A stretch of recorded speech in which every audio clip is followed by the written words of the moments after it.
Well, hello, ladies and gentlemen. Normally, I would have some form of a joke for you today to try and start on, but I got nothing because I want to have a little bit of a celebration. We made it to 10 whole freaking episodes. How do you like them apples? It's episode number 10 of Longtime Watcher, First Time Writer. As always, I'm your longtime watcher, King Fats the 95th, and I'm joined by my good friends, the First Time Writers, B-Drops, Hello. Action Shakespeare. I didn't go first this Yeah, time. I don't know what to I do. did it wrong. I fucked up. And the Magical Whale Gopher. Hi, it's been 20 weeks. Yeah, I apologize. Of all the times to fuck this up. It's been 20 weeks, though. Yeah, 20 weeks of Kamen Since you Rider. looked at me. That's Maybe it was time to mix it up a little, you know? Time to get a little that's spicy with it. Yeah. That's 140 days, right? That's 140 days. That's almost half a year. We've almost been doing this for half a year at this point. Oh god, yeah, we're just about to hit 6 months of doing the podcast. That's I'd say that's almost a more monumentous occasion than hitting episode 10. We've been That we've kept this up. Yeah, we've been in the podcast game for almost 6 whole months now. Thank you so much. Yeah, thank you very much to everyone who has listened and enjoyed the podcast. I will just say, because I have gotten 2 recent instances of it, thank you to the people who have reached out to me specifically and said that they checked out the podcast and that they enjoyed it. We we just want to say thank you very much. We glad that you are enjoying it, checking it out, having a good time. Yeah, I even had one person say specifically that they were interested in checking out Kamen Rider now because of the podcast, which is kind of ultimately the goal. So, thank you all so much for sticking with us and, through all of the faff and the, Pringles jokes and the 3 to 4 hour episodes and the everything. 600 IQ. Yeah, the 600 Our IQ. We never Our explained 600 that one. IQ Pringle cans. Thank you so much I'm for still sorry. sticking around with us. With all of that, pleasantries being out of the way now, let's go ahead and get to, I guess, what some people could call the not so pleasant stuff. Personally, this is my favorite part of the podcast.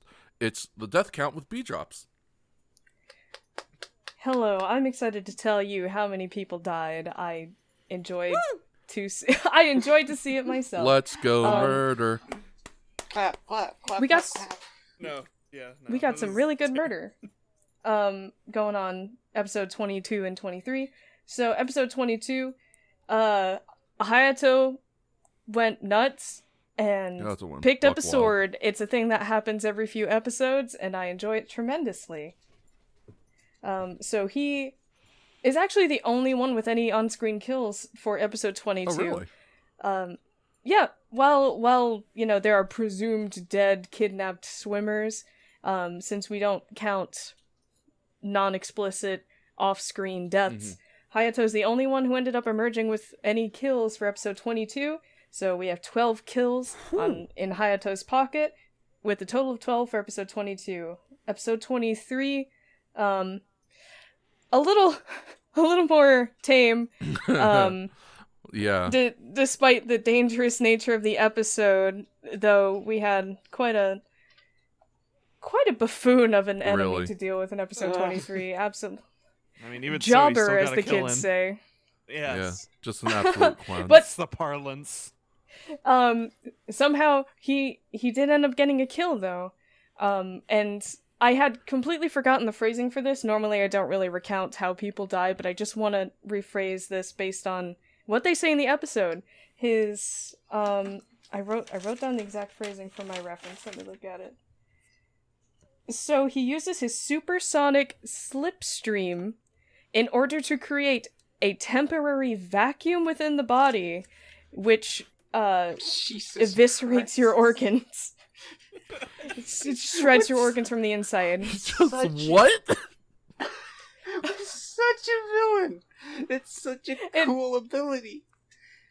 And he just completely underuses it. How is he that bad at his job? Fucking Kills one random passerby. Yeah, he killed one random guy. So, good job, I guess. Kamen Rider got 5 kills for a total of 6 deaths in episode 23. So that leaves us with for these 2 episodes, total of 17 kills for Kamen Rider, 1 shocker kill, and 18 kills, which brings our final counts to, Hayato is now at 50 kills. And I'm really excited about this because Hongo left off at 52 kills from his last appearance. Yeah. Oh my So goodness. Hayato is about to overtake him. Yeah, that as of these episodes, Hayato will have overtaken, once we do the death count for today's episodes that we're talking about. Spoilers, he is handily overtaken. Oh, yeah.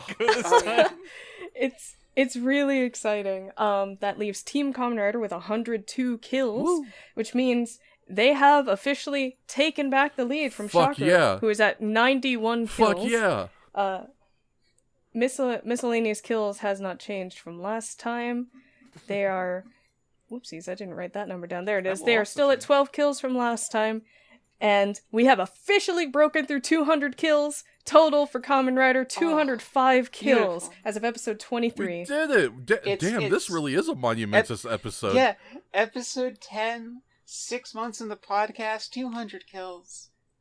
The fucking stars are aligning. Couldn't have planned this better. Absolutely if we wanted amazing. Which means we are slightly under 10 kills average per episode. Just a little. Just a little bit. Just a little. Just a little bit.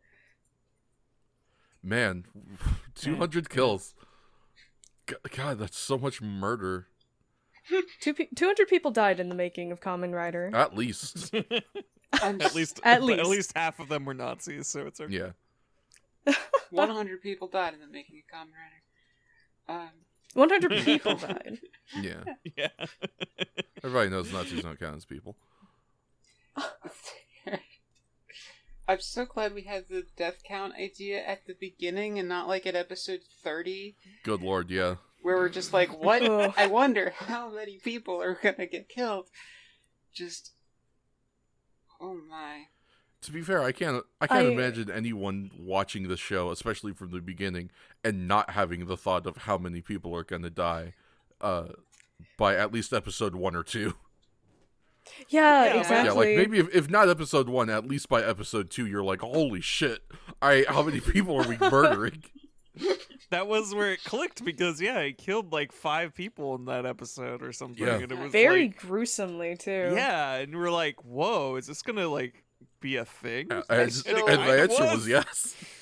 I still have my note from that episode, which is just simply in all caps, exploding into blood, ? Exclamation point.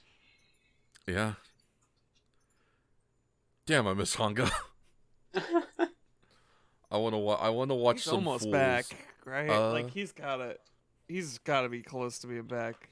I guess that's for the future, but still. Yeah. I was looking at the plans we have, and I don't think we're gonna get to Hongo till later this year, like nearing the end. Maybe that'll be our Christmas present. Who knows? Maybe. Aww. The gift of Hongo. Because he's That'd be slated so to nice. come back around like episode 42, 43, right? Something like that. Yeah, all right. We got a ways to Yeah, go. we got a little bit of time, unfortunately.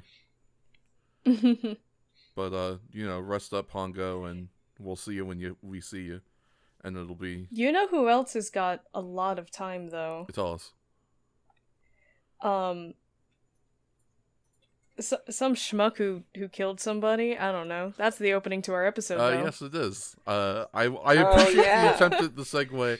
I recognized as soon as I said tell us that this segue hinges on this dude having a name, which he fucking doesn't. Yeah. Well, Wow. he gets one, I guess. Yeah, he does get one eventually. Spoilers. I completely forgot that this guy just did not have a They name. never give him a name. He is not Just a criminal. on screen long enough as a human to warrant one. But yeah, so the episode starts at the Tokyo Penitentiary, where we see an evil man who has been jailed for life for multiple crimes, including murder and armed robbery. I do like the little scene that we get here of him being harangued by a guard because it's 6 a.m. and he has to wake up, and him not wanting to wake up It's very like a mom and a kid arguing about, because like the kid's got to get up for school, and he's like, I don't wanna. But it's I don't know if this actor was aware that they were supposed to be playing some kind of murderer or whatever, because he was like, "Oh, you can't keep me here. You can't keep me locked up. It's been long enough." It's like, dude, you killed somebody. You're here for life. Yeah. it was definitely a weird. I don't know if that was on the actor per se as much as it might have been on the writers, but it was definitely a weird choice. But it's also a weird choice that doesn't matter, because then we get Shocker Grunt busting through. I called them in my notes the Diglett. Hell Corps. yeah! They just popped out of the floor. Busted out. So yeah, some Shocker Grunts just show up, and they're like... Head first. Yeah, head first through the wall. In comes the Shocker Grunt crew, and they're like, hey, we're gonna kidnap you. And he's kind of just like, and then he gets kidnapped.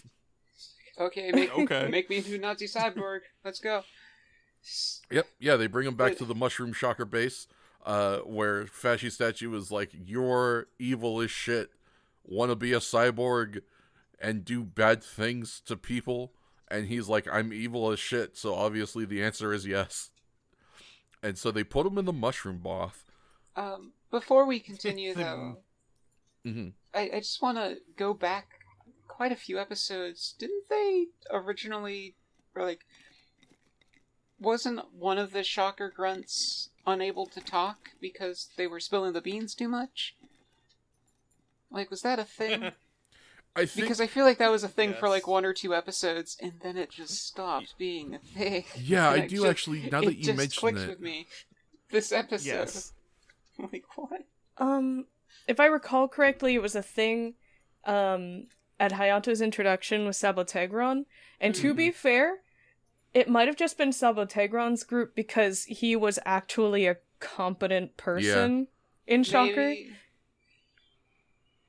Maybe. Transferred him to shape up the joint, and he tried his best. He tried his best, but he couldn't do it. Well, because they didn't have a Kamen Rider. He did better than a lot of folks. Mexico. They didn't have a masked hombre.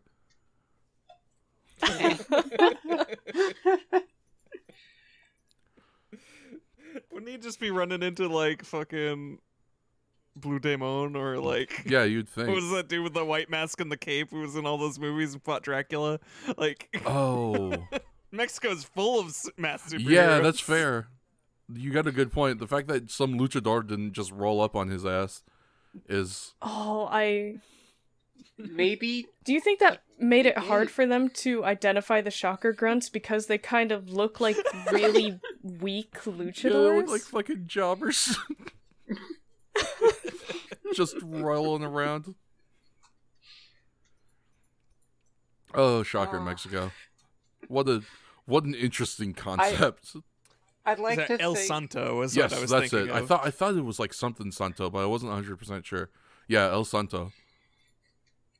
I just want to see what Shocker Mexico looks like. Right? Just if they have like their own like uniform. Well, it's got green water. Yeah. And a cactus man with a cactus club. And that was about it. and Shocker Grunts and luchador masks, which Shocker Japan decided that's good shit. We should do that. Yeah, let's keep doing it. You know, it's funny, actually, in hindsight, now that I'm thinking about it, it's kind of funny that of all of the places to come from, it would be the Cactus Man episode and not the Pyrosaurus episode. You would think the episode that's all about wrestling is where they would introduce the masked wrestler outfits, but they just had them already by then. I think that idea may have came after they decided the costume change. Kind of a chicken and the egg sort of thing. The writers were like, damn it, we could have saved this. Yeah, probably. Anyway. What if they took it from Sabotegron? Because that's when it first appeared. Yeah, that's my understanding that's like the situation is that they like changed the way the Shocker Grunts looked in the Sabotegron episode, starting with the Sabotegron episode, because it was like supposed to be an idea taken from the Mexico Shocker branch. They really should have taken more ideas than just that, though, unfortunately. Well, I mean, they took the whole goddamn Sabotegron, didn't they? Well, you should have took more. You can have as many ideas as you have, but they don't got a common writer over there, and that's the fact of the matter. Yeah. The mute grunts would definitely help. These guys spill their guts quite easily. They really do. Yeah, one slash. Yeah. These guys burst like a soup dumpling. Delicious. Speaking of soup dumplings, this guy's gonna get marinated in the mushroom juice Hell yeah. for a little bit. Putting them in the For a dashi. whole week. Gonna serve them up for breakfast with a little bit of tofu. I like to think he's a pickled mushroom at this point. Ooh. Ew, and also correct. The juices looked right. Yeah. Right? They Just put some they brine on absolutely them. brined that dude. A little Brine bit of your garlic, some shocker salt. rope. Fuck yeah. Which, by Love the a good way, pickled now that mushroom. I'm thinking about it, they keep calling them cyborgs, right? Mm-hmm. That man is not a That's no cyborg unless cyborg, there that's is a mutant. nanomachine. Unless there are nanomachines in that He's water. a mush mutant. Might be. There might be. I don't know. Biotech. Biotech. Yeah, Bio. biotech. He's like a transformer if it was made out of mushrooms. What a thought. Roll out. Anyway. Anyway, this guy gets dunked in the mushroom juice, and he has some seasoning supplied to him. And then he comes out as a... Just rolled around. Yeah. And he comes out as, I guess, a mushroom cyborg. I still stand by that he's just like a mutant or whatever. Because... He truly does emerge from that pool, though. Yeah. Yeah. It is quite a good scene, him coming out of the Urkai birthing pit, as it were. Just screaming. My notes read, "Happy birthday." Yeah. And immediately we get to see a demonstration of his powers. He has the ability to shoot out Scrub and Bubbles spray foam from his mouth so that he may clean all of your bathroom surfaces, your toilet, your sink, your tub, the whole nine. He's got you covered. But he's got this white foam that he shoots out, which I do appreciate that immediately after he does it, two shocker grunts who watched him do it are like, I'm gonna go touch that. Yeah, we want to see. It was God, very No sense of self-preservation. It was very reminiscent of Mari trying to slam her hands on the cactus. Just like, are you kidding me? You think if they stopped doing the shocker grunt thing and just focused on other cyborgs, like, you think that would be more successful for them? But you gotta have foot soldiers, Oh. right? They're trying to conquer the world. Do you? Probably. What have they done? I guess that's fair. They can do things against people who are not common. Yeah, I was Rider. gonna say, they beat up normal people real good. Okay, then don't send them after Kamen Rider. Well, they're also, like, the only defense they've got. The numbers game. Yeah. Then send more. It's just their strategy. I will never be not perplexed. Well, the point is that, you know, it's wrestling, it's kayfabe. The point is Shocker isn't supposed to win. That's why they do a bunch of stupid shit all the time. Wait a minute, you're telling me Kamen Rider isn't real? Yeah, unfortunately, I hate to tell you like this. Unlike wrestling. Yeah, unlike Kamen wrestling, Rider isn't Kamen Rider is predetermined. You know, There if is no wrestling Santa, is there is no... if wrestling is Easter bunny. fake, then my day is ruined. No, don't worry, wrestling is incredibly real. Okay, good. Are you My kidding? internet is incredibly back up, so you know. Whoa. clearly. Yeah, A 10th two episode truths. Christmas miracle. Two truths that definitely exist. Hell yeah. So yes, we see him demonstrate the Scrub and Bubbles foam. Some Shocker grunts go to test it, I guess, and he's like, "Hey, boy, don't touch that, because it is Hey. hey, don't Stop it! Drop Don't. it! drop it." Isn't that like one of the first things that happens when he emerges from the tank, or am I thinking of a later part of the episode where he just lets out a single I have to imagine that's probably exactly what he does, just considering Shocker and how they operate their business. I want to say he did he tried to do a Godzilla scream, but he just went. Woo! Is that what happened? I feel like that's what happened. Maybe. I don't remember. I kind of just I was too busy looking at his face. Oh, his face. Yeah. And his wide ass mushroom nose. Please tell me I'm not the only one who noticed that. Yeah, I know. No, it's pretty big. Bro, my man's schnoz wide as shit. Squidward looking. Triple H. See, it's not the Squidward length, but it is the Squidward mass. Width, absolutely. Girth. Yeah. Mm-hmm. No, like Stop. If you just You got you got like problems with girth? don't say it. That's less worse than I thought you were gonna say. Okay. How the hell am I supposed to answer that question? You cannot ignore how the hell? girth. You ask me to be part of this podcast, and you ask me these kinds of questions. How am I supposed to answer this? Just as honestly as possible. Yeah, I mean, There's no way for me to win here. This is a lose-lose how is it game. a lose-lose game? It's not a. Don't ask wanna hear me about the that. girth? Yeah. What are your girth preferences? Oh boy. I'm Alright. sorry. There needs to be a button for me to press. I need a panic button. I was gonna say. Electroshock us. Help me, Gopher. What were you going He's to gonna say? give me a gonna shot say- collar for my birthday. Congratulations, you deserve it. You need one. But like, just like if you took Squidward's nose and you folded it in on itself, but still like put the mass in a normal nose, you know, Mm-hmm. that would be the nose that this guy has. Yeah, just folded it up like a Muppet. Mhm. yeah. God, just in, Take the safety pin back yeah, there. absolute ridiculous amounts of schnoz on this dude. He's- But anyway, he reminded warns. me. Oh, go ahead.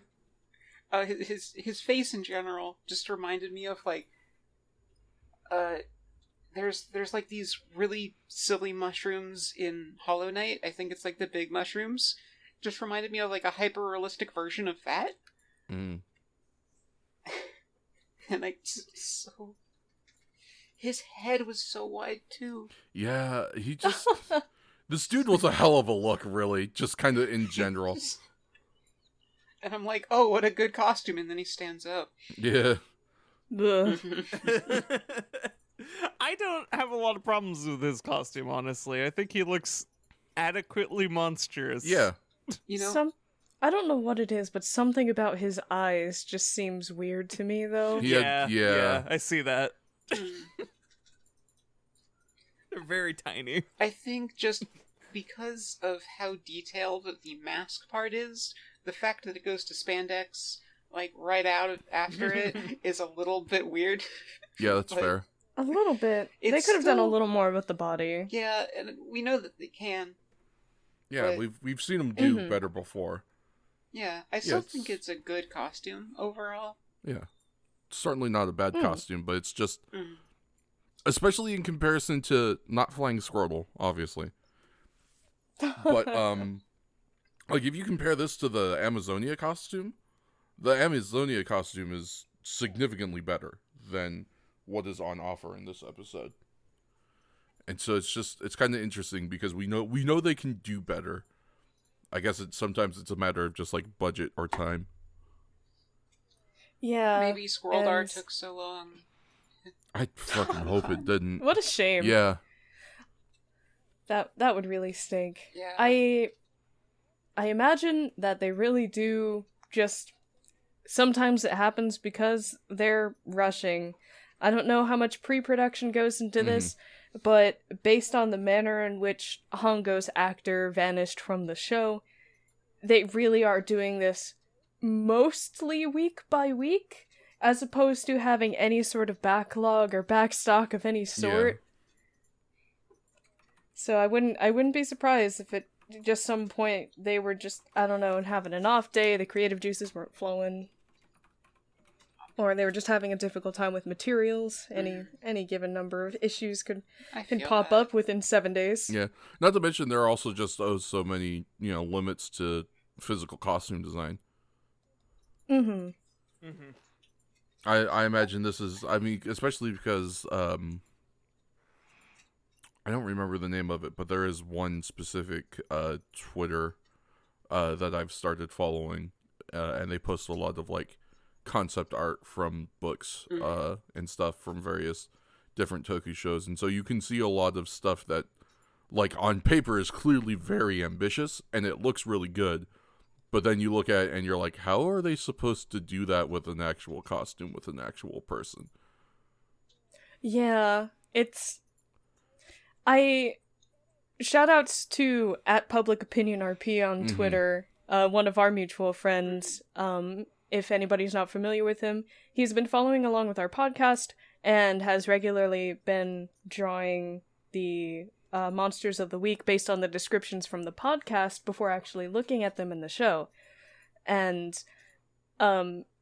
he often cites, how a lot of the differences he thinks happens between his art and the costuming is the fact that he has complete creative liberty and isn't, limited by things like materials or physics or anything like that. Or money.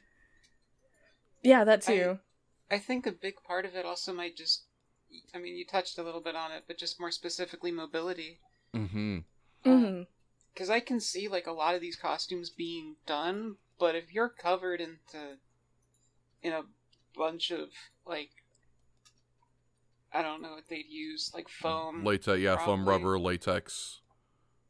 Maybe some pleather. And it's like, and you try to film and it's like 80, 90 degrees out there, it's gonna suck. Ugh. So you just, like, either need to take it down for heat reasons or try to, like, or you need to, like, adjust it for mobility. Yeah, especially because you've got those suit actors in there who need to be able to do all those stunts. They got to be able to, like, flip and whip and dip. And so, you need a costume that is flippable, whippable, and dippable. And so sometimes, like, concept art will be very good looking and not practical at all for movement. And it's like, cool, that shit doesn't matter in the concept art phase, but once we start actually building the shit, it suddenly becomes incredibly relevant.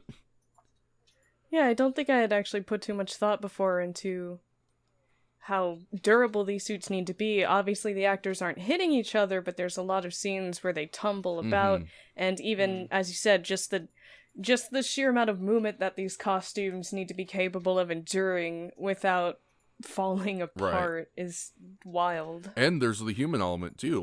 Beyond just, like, stuff like heat and movability, there's also the fact that you gotta put a dude in this thing. So they put 3 holes in the front, you good. Well, yeah, that does seem to be the general consensus that Kamen Rider has come to, but, like, yeah, they need to be able to see, they need to be able to breathe, they may even need to be able to speak, they gotta be able to, like, pose and move relatively well. So there's a lot of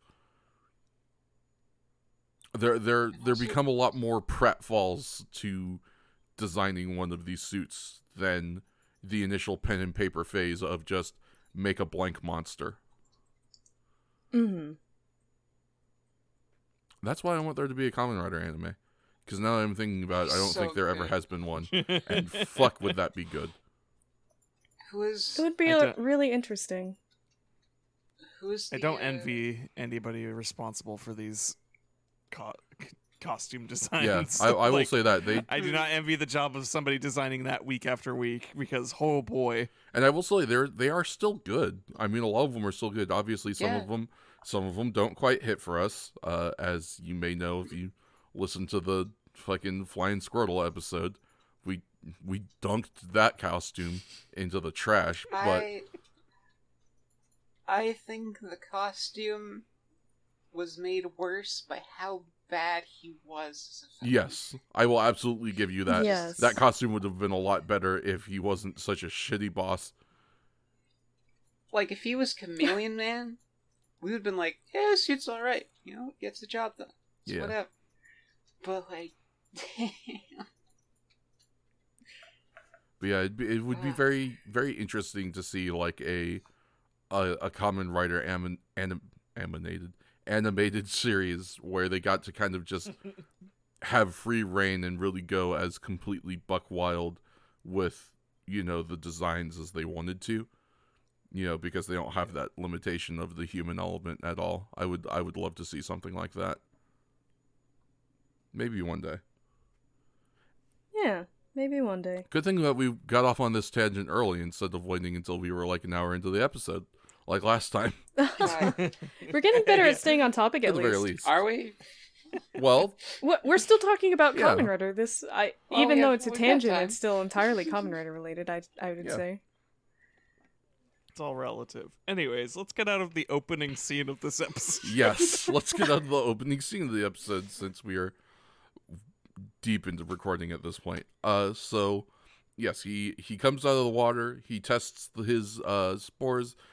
Shocker Grunt's going to touch him. He says, "Don't do that. This is a paralyzing spore that will like render you completely unable to move." And then I believe we just jump straight to our Rider girls. Yes.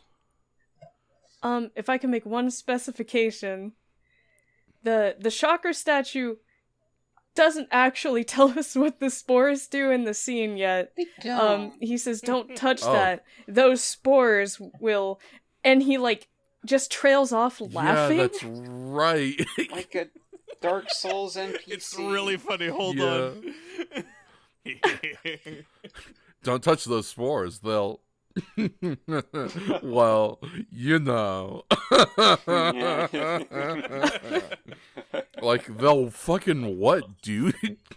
You want to explain anything? I'm already No, rolling keep in the watching. spores while you started Yeah. laughing. Fucking weirdo. Anyway, we cut to the Rider girls who are watching two kids, Kimiko and Hiroshi, play tennis. Who are these kids? Where did they come from? What's their relation to Why? the Rider girls? We will not explain any of this. Mm. Wow, we really never answered We that, huh? never They're answer. I just- have no idea who these kids are. Just some kids we know. Just some fucking kids. They like playing Love tennis. So Like, I've noticed that's a trend. It's just they put the Rider girls with someone, mhm. and it's just like, that's it. That's your explanation. Yeah, Which is interesting. sometimes you just gotta advance the plot. And advance Yeah. the plot they do. Or start Yeah, it. or start it, yeah, in this case. So the kids are playing tennis, the Rider girls are watching. The boy Hiroshi accidentally hits the tennis ball too hard. Quick note that he hits it way out of bounds, so point for Kimiko. Kimiko and Hiroshi go to collect the ball, and on their way, as they are going to do so, they are accosted by the Mushroom Man, now known as Mushroom Org, or if you want the Japanese, Kinokomog? Kinoko Yeah, Moru. Kinokomog. Mm-hmm. It Kinoko just occurred to me I didn't do the thing. So let The me do thing? that real quick. I didn't mention What this episode yeah, I is. didn't say what episode this is or all the other stuff. So yeah, apologies. We're Insert this at the beginning. maybe, I don't know. But yes, we're doing episodes 24 and 25 today. I got all caught up in the pageantry. It's been a momentous occasion today. But we are doing episodes 24 and 25. They are Deadly Poison Monster Kinokomolug Sortie, and then Defeat Kinokomolug. Those are in the kind of Romanji. The English translations are Poisonous Monster Mushroom Org Attacks, or Defeat Mushroom Org. The Japanese being Modoku Kaijin Kinokomogu no Shutsugeki, and Kinokomogu Otos. The episode that we are starting on, episode 24, aired originally on September 11th. Oh god, 1971. Never forget Mushroom Man. Wow. That was... What are the odds? Happy birthday to my grandma. Happy birthday to our editor as well, I believe. No, that's the 17th. Yes, that's right. Okay. It's my grandma's birthday. Happy birthday. Also, our editor wasn't alive in 1971, but my grandma was. Hey. Happy grandma birthday. She got an episode of Kamen Rider for her birthday. About a mushroom Yay, man.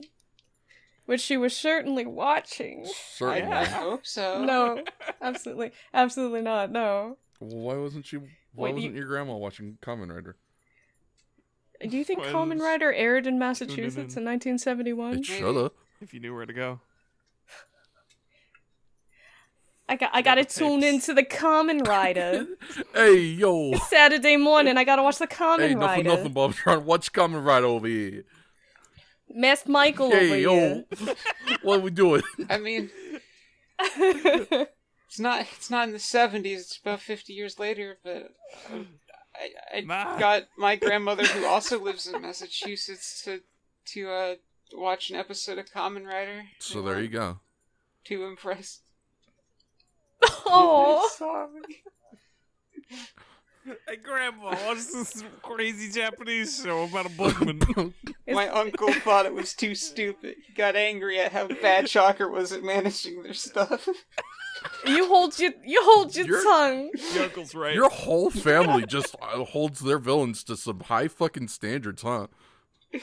Is your family full of villains? Yeah, Gopher? are you secretly a shocker grunt? I don't think so. Oh, well, let's not throw anyways. Real. Fair. Some harsh accusations. Not a fascist villain organization, just a different flavor villain Look, if you're organization. gonna You be secretly a work for fascist, you Gamelot's? better do it. Well, I mean, Don't critique their fascism. so you're. God. Oh boy, it's getting off the rails. Episode 10, The big 1-0. the big 1-0. You know, I've noticed that we don't get off the rails as much, but when we do, oh boy, they're really gone. We don't get off the rails as much, but when we do, we take the off ramp off the rails, and we go soaring. We do a flip. Who put this here? I'll try to move that next time. Seems dangerous. Sumimasen. If anyone in my family's watching this, hello. We apologize for There's no way critiquing on your earth. critiques of our dumbass show that we like. No, please go Yeah. off. I don't apologize. As you should. I only accept criticisms in the form of Twitter posts. I only accept criticisms in the form of beating my ass behind the Denny's parking lot at 2 a.m. Come square up. I only accept criticisms in the form of cash payments. Damn. Me Shakes me is too. right.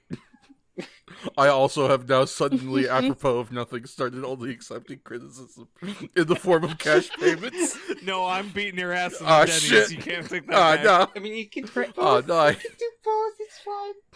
While I don't accept it as valid criticism, you can buy my silence for $8,000 a month. Damn, a month. I like that If I rate. ever win the lottery, I'm gonna hold you to that.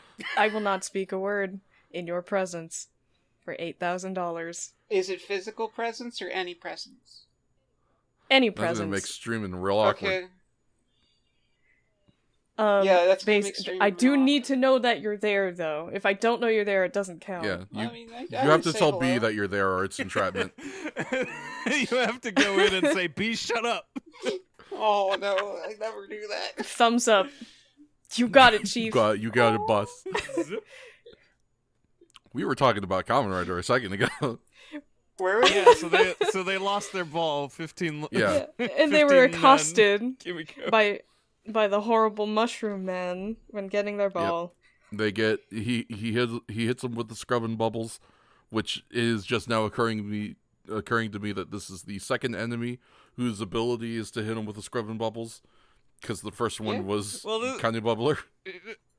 This one's more of a silly string. I don't know. He dusts them. Yeah, It's a powdery. yeah, he hits him with the powdered sugar. Really, Yeah, it's the powdered sugar garnish kind of. Delicious. In the funnel Serving cake. up a Monte Cristo. Nose deep. Yeah. But yeah, You know the powdered sugar cereals, it really is just like that. Yeah. Damn. Sometimes it really do just be like that. Sometimes you just gotta get lost in the powdered sugar sauce. You ever just take a handful of sugar cereal and just eat it for breakfast and that's it? No. Why not? Gopher, please eat. Because of that reason that B just said. I can't even elaborate. Is this a cry for help? No. It better not be. I'm just surprised you've never eaten sugar cereal just out of the box and then called it good. I don't eat cereal What out is of the sugar box cereal? generally. Why? Wow, we were almost back on track. Oh yeah, we were almost back on I'm track. sorry. They were accosted. Yes. And they were hit with the cereal dust at the bottom of the Frosted Flakes box. And they get literally kidnapped, both because they are children that are stolen and they are kids that are napping. Psh. Hey. Damn. Hey. Waka waka. Yeah, Hiromi. Why did I specify Hiromi? Hiromi and the girls Because she needs more credit. notice this, and they decide that they are going to follow Shocker and then tell Hayato about the situation. On their bikes, right? And I made a joke about this during the viewing, and I'm angry I was right. Because they fucking follow this truck on foot. They just run after the truck for who knows how many God miles. only knows. In fairness, later we see the speed of the truck. It's easy to catch up with. Yeah. They do drive that thing at 2 miles an hour. Yeah, that's a leisurely jog. I guess. But Ever since they failed that major gold heist, we know they've been in the reds. So I guess they probably got this from the lemon lot or something. either that or they're ratioing gas. Can't go too fast, Plus, we they can't use needed too it much for the fuel. Mars rocket. Yeah, exactly. Maybe they treat it like holy water. They just fill the tank up, and when it runs low, they just fill it with water and just pretend it'll keep going. That would... Ugh. Please don't do that to your cars, ladies and gentlemen. Anyway. Disclaimer. Yeah. Warning. Don't do that shit. That's bad. We were saying that they did it because it's bad and dumb. Bad and dumb. I'm gonna do it right Oh, no! Daisy, no! Little Billy! God, that was just kind of the Daisy voice, wasn't it? Well, but... It's Tales of Harbor every other Friday. Yes, when you're not watching Kamen Rider. Watch Tales of Harbor. Watch Tales of Harbor. Jinx Yomi is soda. Or, The latency means we were not at the same time. How dare you? it was the same time for me, too, so it was latency on both your ends. It was the same time, clearly. Ha. And might I add, Double take. ha. Anyway. For $8,000 a month, I'll buy you a soda. That's a... Damn, really? Damn, I'll buy myself a soda, be like, what the shit? How you getting that soda to me? I don't know. $8,000 know. will fix something up, Yeah. though. Are you mailing it? Are you visiting? What's the deal? I guess $8,000 can pay for whatever the hell Yeah, you want. I feel like if I'm paying $8,000 a month for this soda, it should at least be hand-delivered. Hand delivered to you. It's warm. Enjoy. This is fine. I'll eventually... It's in B's hands, no balls. Yeah, it's been in my hand this whole time. What did you want? Drink up. Did you spill it? I'm just thinking that $8,000, lap it that up. fucking one... Thank you for my Yeah, life. you were safe now, my child.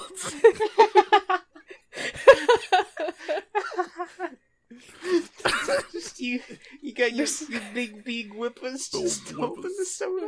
Big whoopers. It's soaked into my gloves. Here, you can suck it out. You wring out the gloves.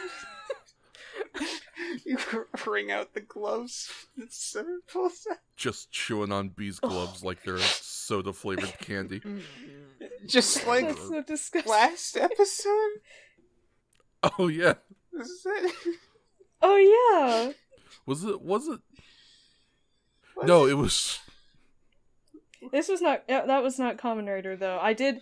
What was that? I did chew on It one was of my Art Suit. gloves on stream. Okay. It was 50 Shades, I believe. Oh, it was 50 Shades. Alright. Yeah. That explains it. See, it's either the soup, Yeah. shades, or first time, because that's the time where it gets the most cursed. Apologies for the confusion for people who don't keep up with everything every single one of us does. The context is basically, would I be willing to have taste buds on my hands for $2 million? And somebody wondered if it would just be horrible to taste gloves, and I put a glove in my mouth and said, it's not that bad. But, You did more than that. But... I mean, yeah, you had that glove in there for a while, but also, like, I'm inclined to agree with me. It probably isn't that bad. I think really the more important thing is, if we had to explain that to you, why aren't you following my good podcast host friends here? Why aren't you checking out all other stuff? We got ad breaks for a reason. Come on now. Focus You up. know how we can get to the ad breaks? People listen to this? Apparently. You know how we can get to the ad breaks so they know where to follow everybody? I don't know. Please tell Right. us. Oh, damn, I was gonna ask you. I was gonna Oh. say by How about- completing this episode. Yeah, how about we try to complete the episode and we can think about it? Yeah, we'll find a way. Maybe one day. Yes. We made it 5 more minutes into the into the story. All right, let's go. We're We're making getting. good We pace. got in our faffing for last episode. Oh, no, we didn't. Well, it'll We take have a little bit 2 more. And hours we'll get it. less of... Anyway, so the girls follow the truck. The truck keeps driving up until it gets to like a dead end, and then woof, it vanishes. How did it do that? The Rider girls go try to investigate, but they aren't able to figure out the secret to Shaka's cool magic trick, which Kinoko Mold then kind of just spills the beans of for the sake of the audience, I guess, saying it is like Magic secrets explained. yeah. It is a optical barrier is what they call it. I don't know what the fuck that means, but there you go. It's a giant space mirror. That's my guess. I mean, Kind of, yeah. maybe. Yeah. It's a tangible like force Yeah. field that gives the illusion of disappearing. Some real Susan Storm shit. Yeah. I know it's just because editing, but I really like the idea that this barrier is something like is a binary entrance that you can't be halfway through it. Like as soon as you touch it, you're on the other side. I think it's just very funny to me because in the episode the truck just disappears. Like they clearly Just did the I movie Dream of magic, Jeannie. but yeah. In theory, you could teleport with that kind of technology. In theory. Oh. But In Shocker theory. doesn't want to teleport. Shocker wants to make Well, people into not now. cyborgs. They will Yeah, pretty teleport, much. but only at short distance and misty stepping. And it's the grunts who do it, but I'm getting ahead of myself. Oh, that's true. So yes, the girls tried to figure out the secret to Shaka's disappearance. They are unfortunately unable to, and so they go back to the Moto Club and they tell Hayato what's the haps, where we get the first of what I'm going to say are several Hongo faces out of Hayato. There was just something Yeah. about his energy in these episodes. He keeps renewing his resolve after every Yeah. episode, and I think he's starting to get a little too Yeah. much. No, it's just the right amount. Been hitting too much of the resolve, bro. You gotta chill out. Stop praying for my grandpa. Too He's getting strong. too strong. Speaking of grandpas, though, Oh, this is. Tachibana? Oh yes, we go back to the Shocker base. Yeah, thank you. Oh. Yeah. I was like, I know this is a segue, but I don't remember the what. And then I did. So yes, we go back to the Shocker base where we see some of the other kidnapping villains,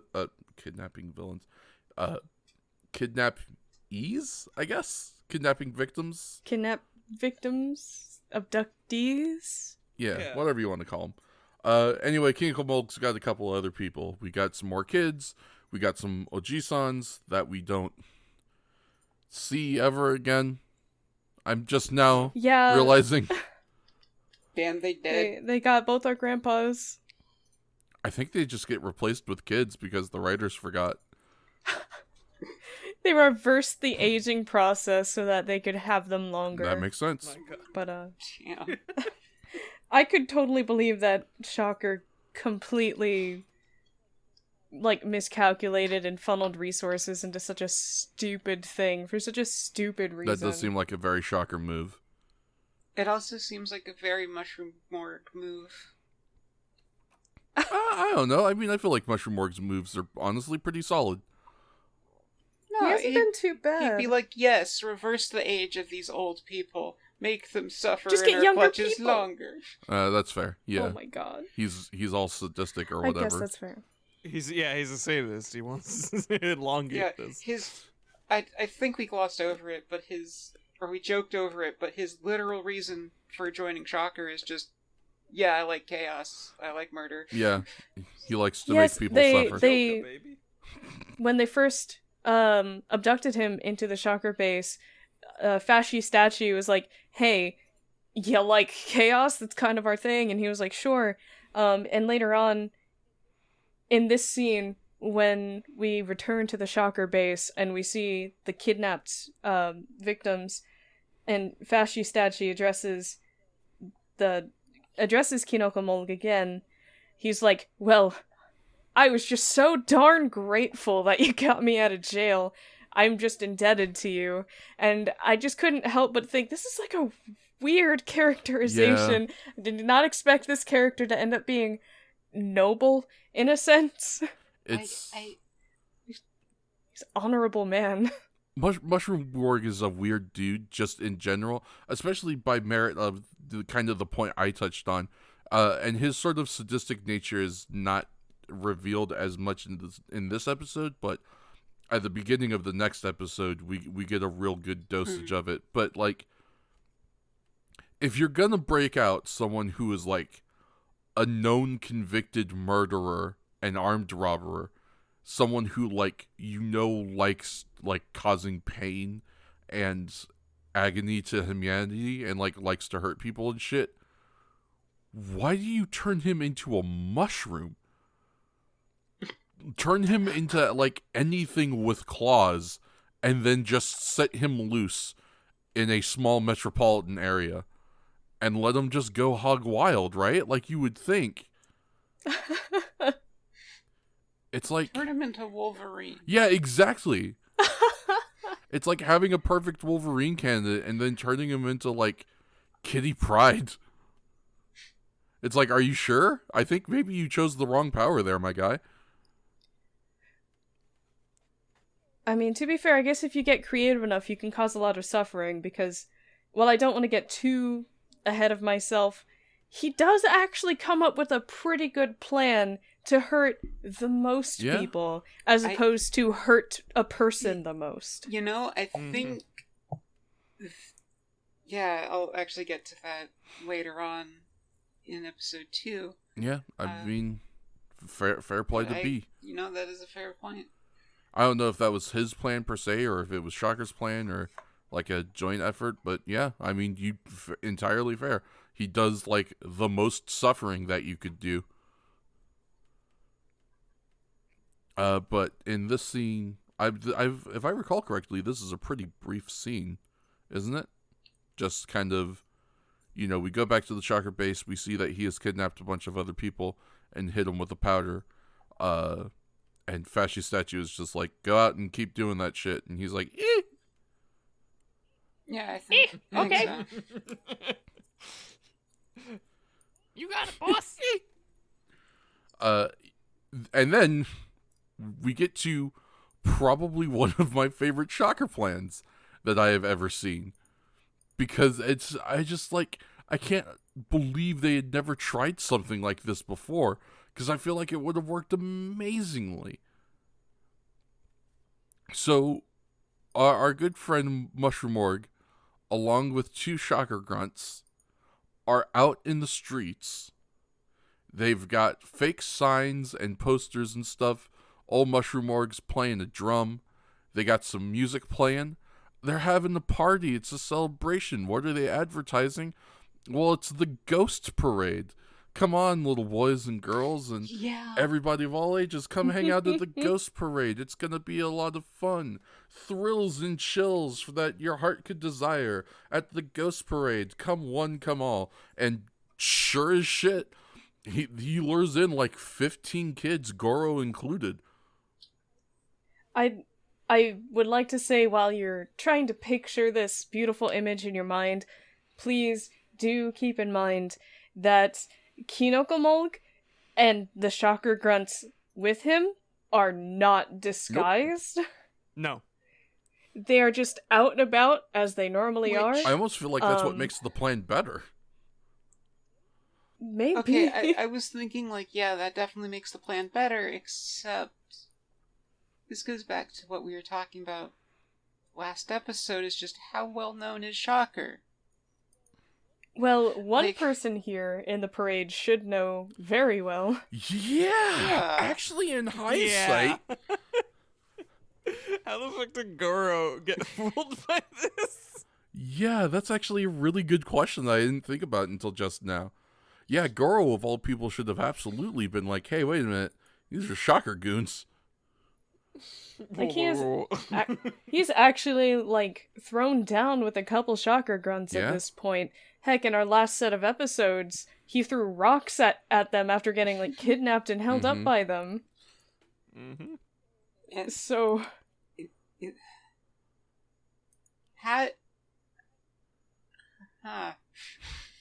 Yeah, no, very fair set of sound effects, Gopher. I think he was just so enamored in the joy and the rapture of the Ghost Parade that for a second he was living in a world where Shocker didn't exist.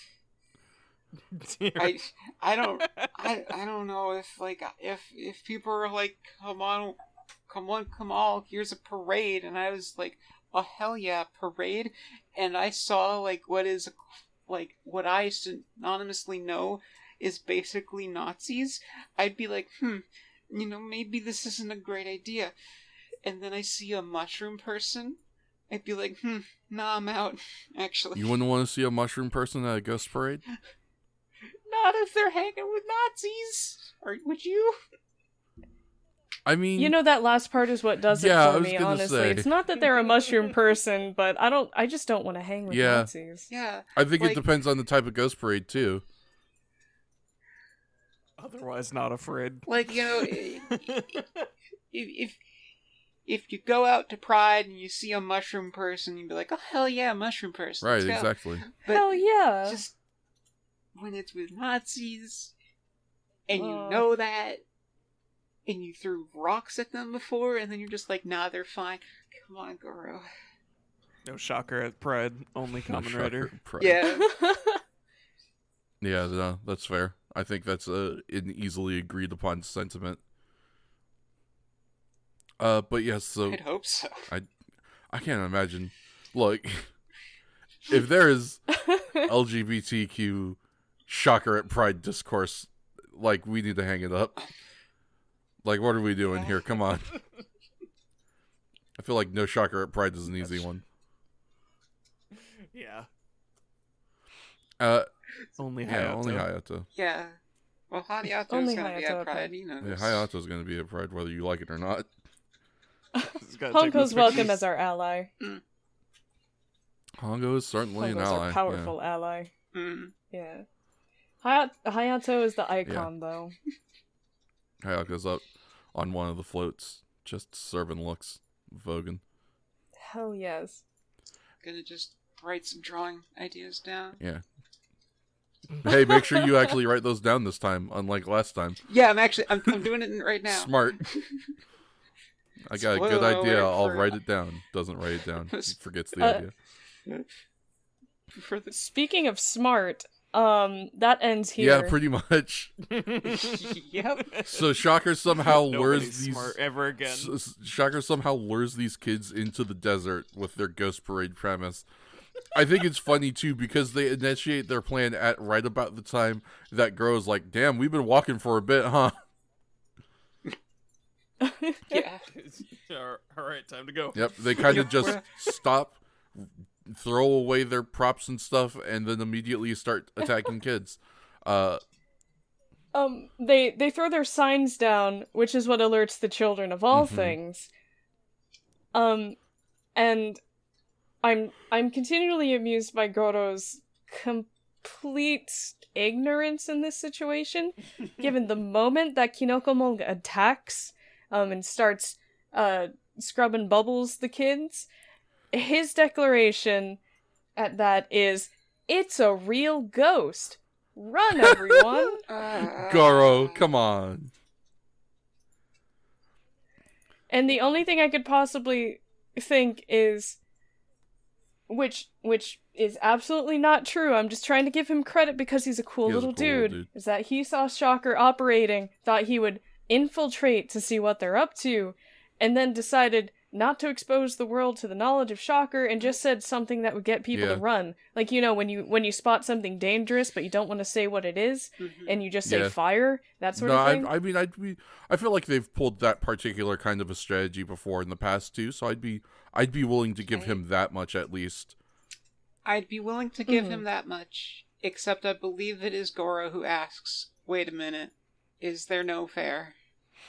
Well, I don't think anyone asks, wait a minute, is there no fair? I think specifically the wording of the question is like, hey, is there really an amusement park here? Which, like, ignorance. Well, I still think it was Goro. Yeah, who it said was that. Goro was like the only one with lines. Which Well, yeah, it's Goro. Like, come on. Not the best for his covert ops. Look, I'm giving him the benefit of the doubt.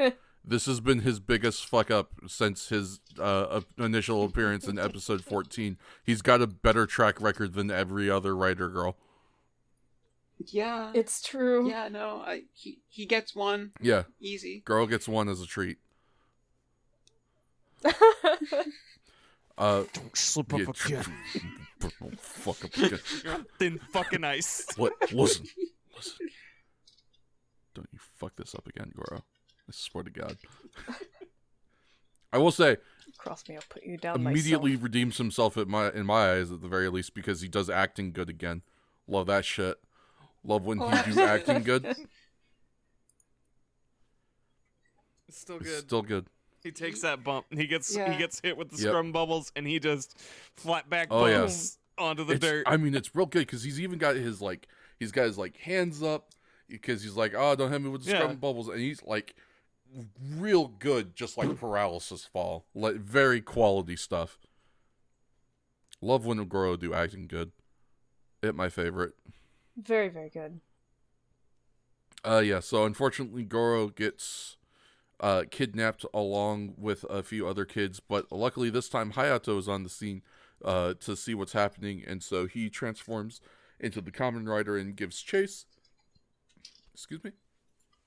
I will say this is another one of those henshin transformations. Actually, now that I'm thinking about it, this is the only henshin that we get in these 2 episodes, isn't it? No, we get. Do we get another? Yeah. I think we get 2 in one episode. I didn't remember another one. At least this is the only one I remember having like the full effects and everything. Yeah, well, no, this is just the one where you thought there was different effect sounds. Maybe that's why it's the Because only there's one that's definitely stuck at out. least one more, maybe 2 more. I know there's at I least do one. remember it. Damn, what show was I watching? Mass Michael. Yeah, they cut a lot that's out. fair. It's like the Adult Swim Masked edit Michael, of the Mighty Bush. Masked Michael. Kamen Rider Kai. Common Robotech. I don't know how to make this one. You made an attempt. That's fine. Rider Tech? Sure. That's way better. We will be giving B 5 points for Rider Tech. Yay! Count it words. Man, I love What can I exchange these points for? Kamen Rider. Oh, sweet. At 1 billion points, you get literally Kamen Rider. We turn you into a cyborg. And you have to fight the Nazis. No, that also sounds cool. That's 5 billion.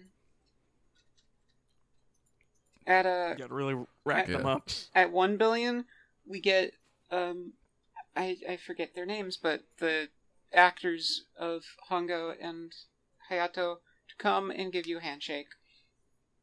And at 500 points, Oh. you can get a Nintendo Yes. Let's take it over to King Fats for the scoreboard. Oh shit! Who's in the lead? Currently in the lead is B Drops with 5 points.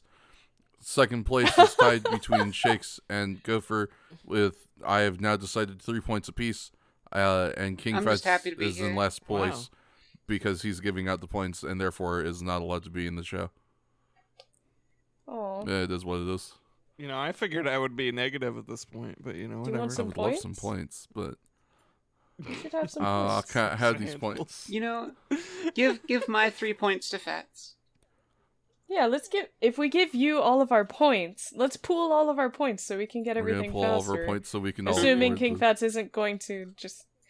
Are you going to double cross us at the end? Just run I with wasn't the points? intending on it, but I might But- now. No, I wouldn't Oh. do that. Fats, Aw.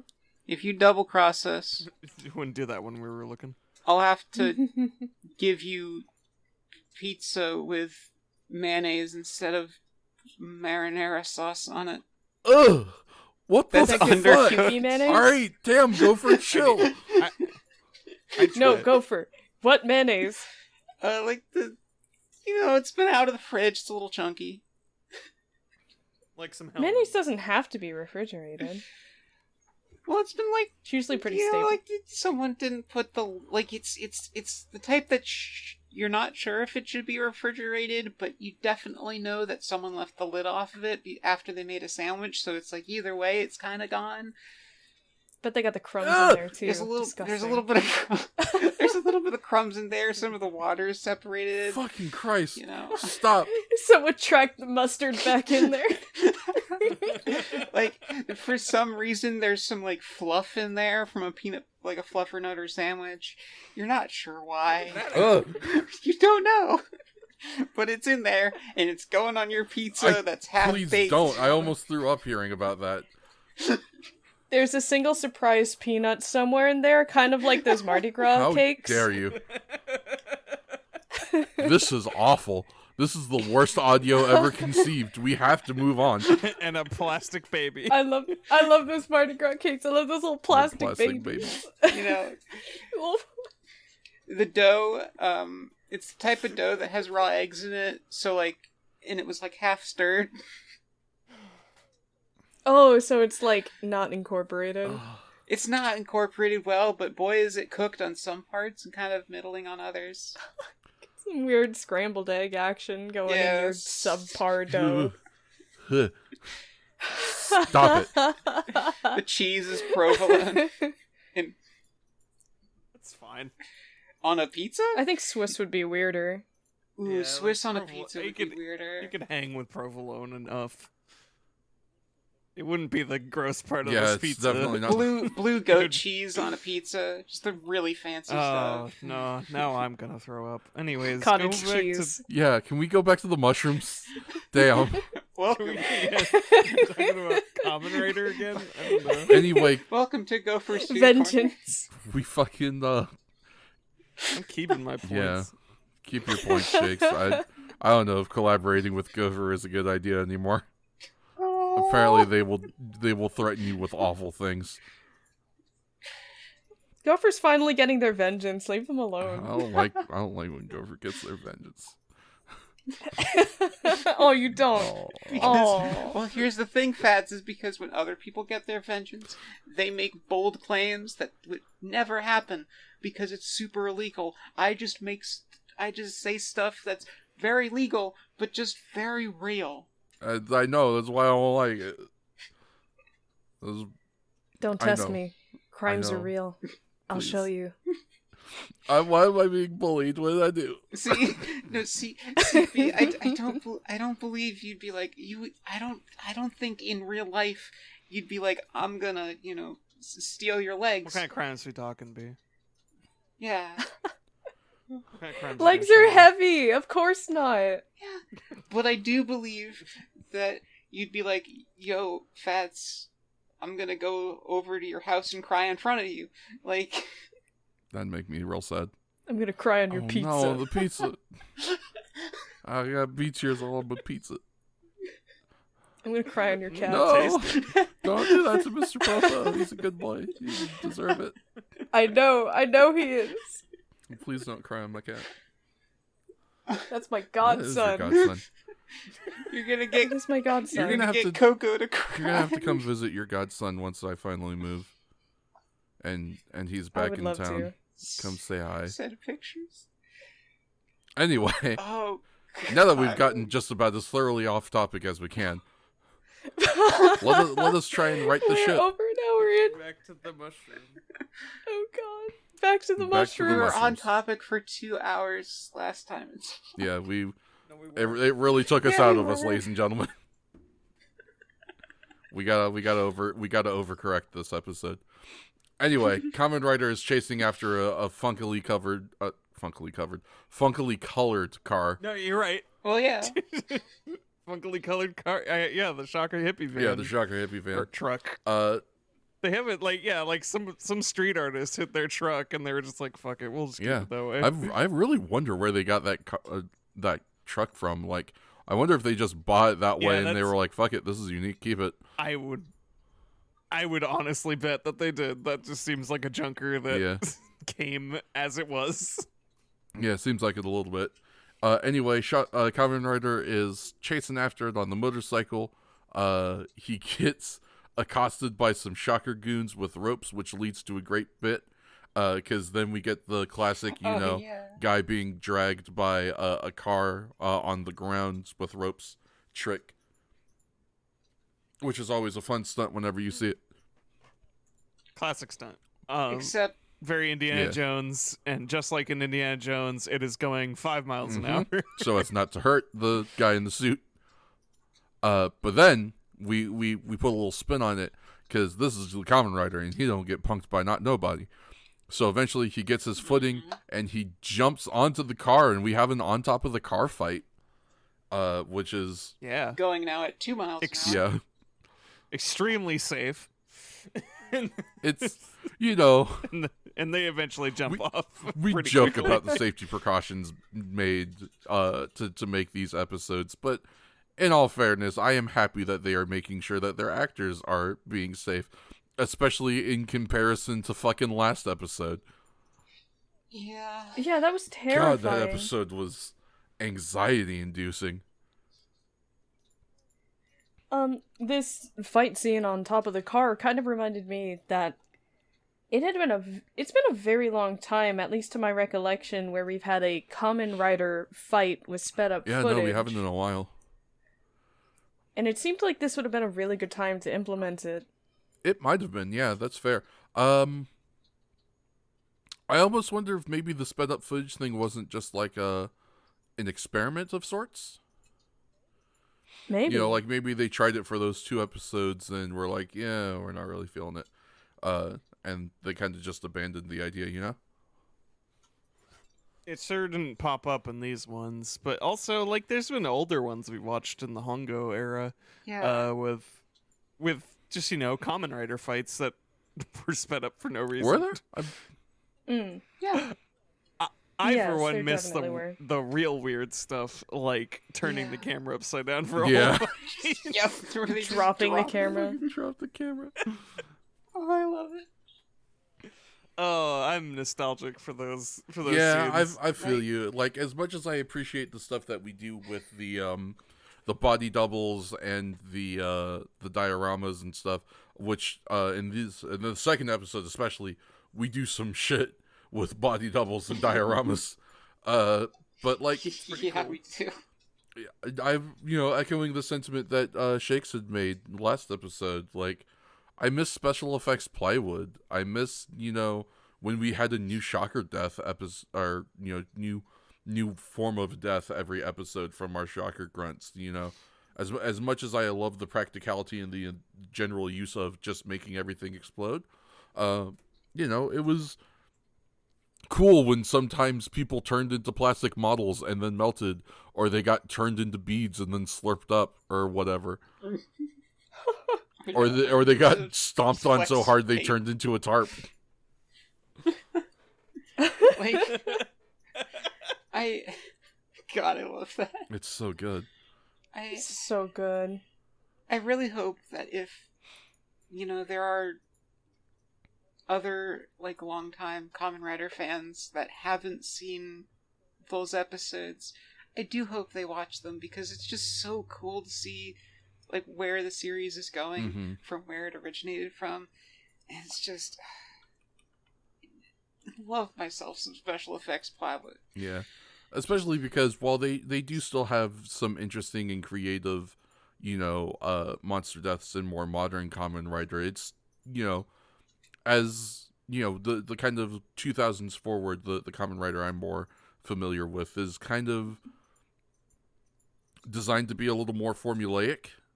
It's definitely kind of aping from their experience that they had making Super Sentai.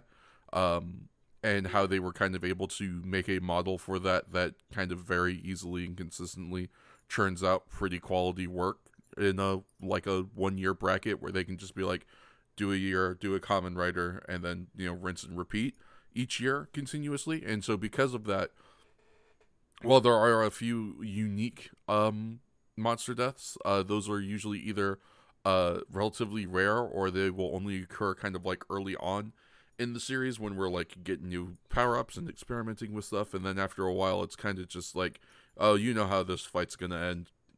He's gonna hit a rider kick and then the monster's gonna explode. So it is nice to, have an era of Kamen Rider where they were just like, fuck it, throw spaghetti on the wall, let's see how we want to kill shit. I hope they had like a little wheel that they just spun. Like, okay, this is the death. The wheel of shocker kills. It'd be so cute. It'd be really good. I'm trying to... Oh! I just remembered the other significant thing that happens in this fight scene. We get off of the car, and, Kamen Rider's doing his thing. He's fighting Shocker. When who should show up but the Rider Girls. And it is for the first time ever, it is the full contingent of Rider Girls. So we got Mari, we got Yuri, we got Michi? Hiromi? Yes, Hiromi. Thank you. Someone. We vowed to remember. Somebody who as does. long as someone remembers. At least one of us does. I knew there was an H, but I couldn't figure out what the H was. I only remember it because her name doesn't stick too much in my mind, but Shake saying as soon as you stop thinking of Hiromi's name, it exits your mind does. Yeah, that's fair. So thank you, Shakes. There's some irony in that. Mnemonic device. I don't think that's... But yeah, we got Mari, Mnemonic we got device. Michi, we got Hiromi, and we have Miki is the other one, right? Or no? Michi. Michi and Yuri. Yes, Yuri. I'm sorry. Yes, Yuri. Michi, Yuri, and Mari. And Hiromi. There, we've set them all. There. All four of them rolling 4 deep and ready to fucking throw down. And for throw once. down they actually do also for once. I personally really appreciated Mari's fit for this fight scene. She's got the hat, she's got the boots, she's got the rapier. Ready to fucking do it. Yeah, hell yeah. I was honestly too distracted by them actually doing something and to look at the faction. That's fair. Boy, I'm so proud of them. Fair. Yeah, they really, this is without a doubt, up to this point at least, the most successful they have ever been in a fight scene. It's super impressive to watch. You actually get to watch Yuri be, competent at karate like she said she was when she was I'm a black belt. We get to watch Mari actually successfully fence against people. Hiromi and Michi both also throw down a little bit. I only kind of include them as an afterthought because Hiromi has never been stated to have any kind of combat experience, and apparently Michi said she had a little bit of experience in Aikido, but I personally did not remember that. But yeah, you get to watch them fight as they try to rescue the kids from the back of the truck, and it's a real good time. It's just very nice to see them be useful. Yeah, it's pretty good.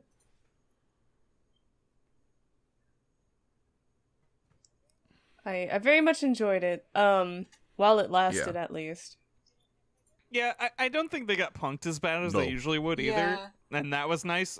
It was literally just the shocker grunts keep coming, and there's too many of them, and it's like at a certain point, that's acceptable because they're normal people, and while they're demonstrating increasing ability to fight and willingness to fight shocker. You can only do so much. There's a bunch of that's the other thing too, is that 3 of them are unarmed. Like a big point to Kamen Rider's success in this fight is that he takes someone's sword and he starts slashing. So he is murdering shocker goons left and right. I don't know if Mari gets any confirmed kills in this particular fight. I will leave that to B drops to determine. But like, for instance, Yuri, Hiromi, and Michi, they're all just using like bare hands and fists. So, there's only so far that you can take that. See, I think I have the Goro test, where if, Goro was in that situation, and I'm like, he did his best, and if the Rider Girls are in the same situation as that, or if the Rider Girls are in that situation, and I replace Goro with it, and I'd be like, they did their best, then it's actually like, they didn't just, fall down and die immediately. Mm-hmm. Yeah, this is definitely, I would even go so far as to say that they would surpass the performance that I would expect out of Goro in this particular situation. Yeah. I would give Goro like the one first or time. two shocker grunts, and then he'd be done, and I'd be like, yeah, all right, good job, Goro. But they dispatched like 4 or 5 of them, right? Like they get a couple, because they even get the I think so. Yeah. They even get the van open to like try and rescue the kids, which is what they showed up to do. It's just there are shocker grunts in there, so they come out and they start fighting them. There was more. It's just really neat to see them have like a pretty successful fight sequence, especially because they don't even like lose per se in this one. Essentially what ends up happening is they get surrounded by shocker grunts. Kamen Rider shows up, he starts fighting off the grunts, and he's like, hey, go fucking rescue the kids, I'm gonna deal with shocker, and that's exactly what happens. Cooperative action, teamwork.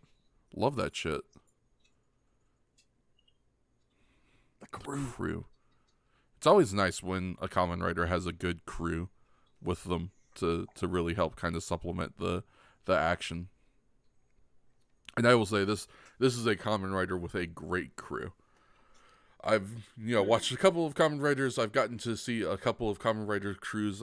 We've had some good ones, but this is definitely a personal favorite for sure. This is just a good group.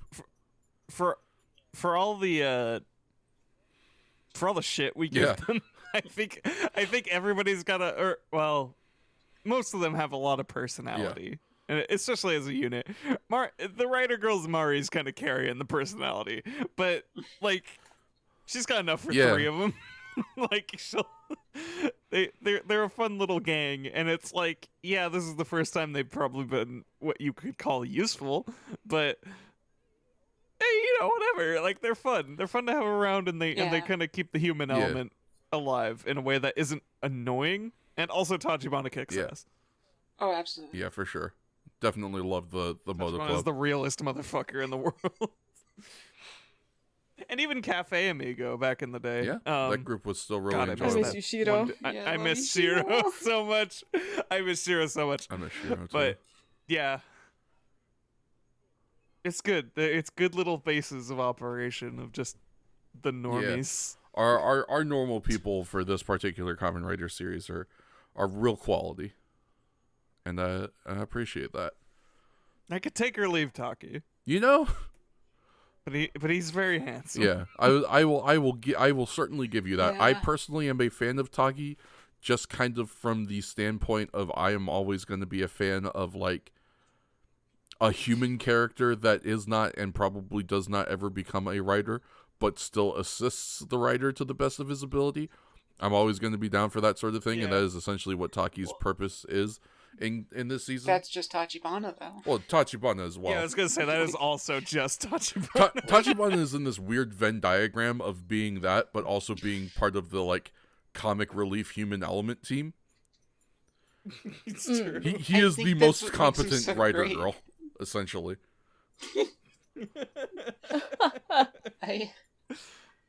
But that's why I love him. I think Taki has some really good moments, Mhm. but like, I like him for his moments, not for his character. That's fair. You know? Mm-hmm. Where's his wife? She doesn't exist. She got Where's his Thanos. wife? Go on. Well, yeah, Vaporized. we'll get to that. I think is that the next episode where we Yeah, get to yeah, that? that's next episode. Yeah. Oh my god. Yeah, I cannot. It's That's it's wild. great. Anyway, the girls are able to rescue the kids. Kamen Rider, I guess, gets away somehow. Because I believe we do the little commercial break. Yeah, like Yeah. they break open the back of the truck, and then as Kamen Rider is fighting the mooks, Kinoko Mold is like, "I'll get you, Kamen Rider, bum ba da ba ba ba ba," and then we're in the shakes his hospital. He hit tactical retreat. So yeah, we jump to a hospital where we've got Goro and a few of the other kids just absolutely covered in powdered sugar. They've had way too much funnel cake at the fair today, and they are completely sauced. Just BTFO in the back of the car on the drive home.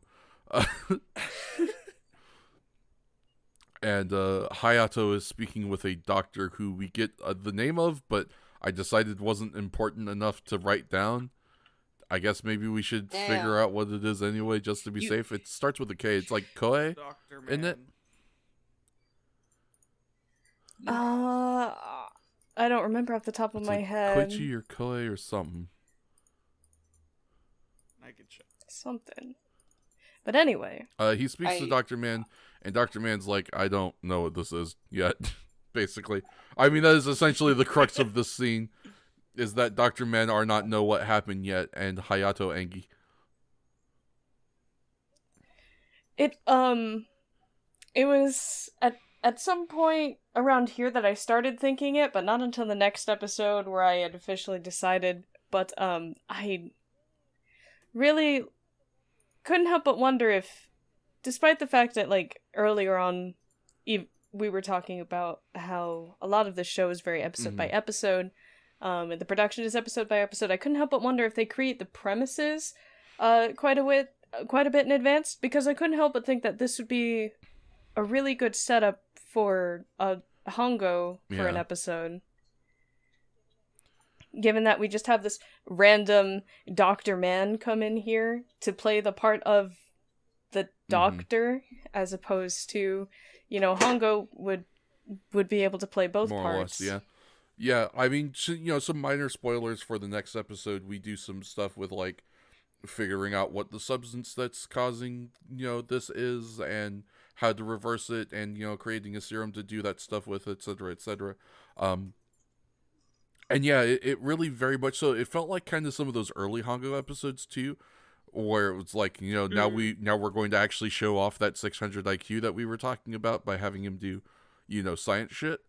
Yeah, I wouldn't be surprised if maybe they were just like, they kind of knew what kind of what kind of monsters they wanted to do and what the general premise of those monsters was going to be, but then they didn't have the specifics of like, okay, we'll do so-and-so's episode on this day, we'll do, and maybe like that's the part that was specifically week to week. But yeah, I definitely agree that this seems like it would have been a premise that was kind of more set up for Hongo, that they then had to change to fit and work with Hayato, which might kind of also explain why it's showing up so late into Hayato's existence as Kamen Rider as well. I do think a story they had lying around. I do think it works for a later, one Hayato's, because, we were joking about it a little bit of, like, he's, strengthened his resolve so much, but it does kind of seem like he's, starting to really grow a little bit angry with, Shocker. And so it's just like he is tired of these heckin' Nazis on this heckin' continent. Not continent, country. Yeah, we definitely commented on it a little bit in the episode, but this is the episode where, or these are the episodes, I would say, where Hayato acts the most like Hongo. Just kind of like in his mannerisms and how he kind of operates his business and everything. Hayato's had a little bit more of a kind of, I would say Hayato's had a little bit more of an investigative flair to his episodes, actually. There's been a lot of, like, figuring out who the Shocker monster is and what the plan is and how do we find them. And, you go tell these Shocker people, or, we're going to break into the Shocker base. Kind of covert infiltration stuff. And this episode was a lot more Hongo-esque in kind of just like someone saw Shocker do a bad thing and they went and they told Hongo, and now he's about to go fucking beat ass every opportunity he gets. Yeah. Not a lot of his usual attitude either. Well, like I think they sort of injected it, but that was like as a smokescreen during a part in the next episode. So I don't know. Yeah, it's weird. Very interesting. The more, now kind of going back to what B said, the more that I think about it, the more it does feel like, maybe this was supposed to be just a Hongo episode, and they decided to give it to Hayato, and maybe there was a comment in the direction as far as like, maybe try to put a little bit of Hongo-ness into it. I'm almost wondering if this episode was filmed earlier. This is a good question. Because, we have the writer girls actually doing something, and that would make a lot of sense, being, having them introduced and then establishing that they can do something. And we also have something that I'm sure we'll mention multiple times later, but we have more of the older lighting that appears with heavy contrast of shadows and like dark nights. And it just was reminiscent of the older episodes, and I'm wondering if there might have been like just this episode in backlog or something. It's possible, yeah. It doesn't entirely work, but also I guess that would explain, like, do we ever actually get Goro's name dropped in this episode? No. I guess that explained maybe why he's following Shocker, because at that point when they filmed it, it wasn't established. And actually, also too, to kind of bring up that point, none of the girls really, like, aside from a brief interaction with the girls in the second episode, there isn't much in the way of Goro interacting with the girls at all. And actually, now that we're kind of walking our way through this, I am thinking it's Goro's interaction with the girls and Tachibana's interaction with the girls is a little bit more reminiscent of the first episode that they showed up in.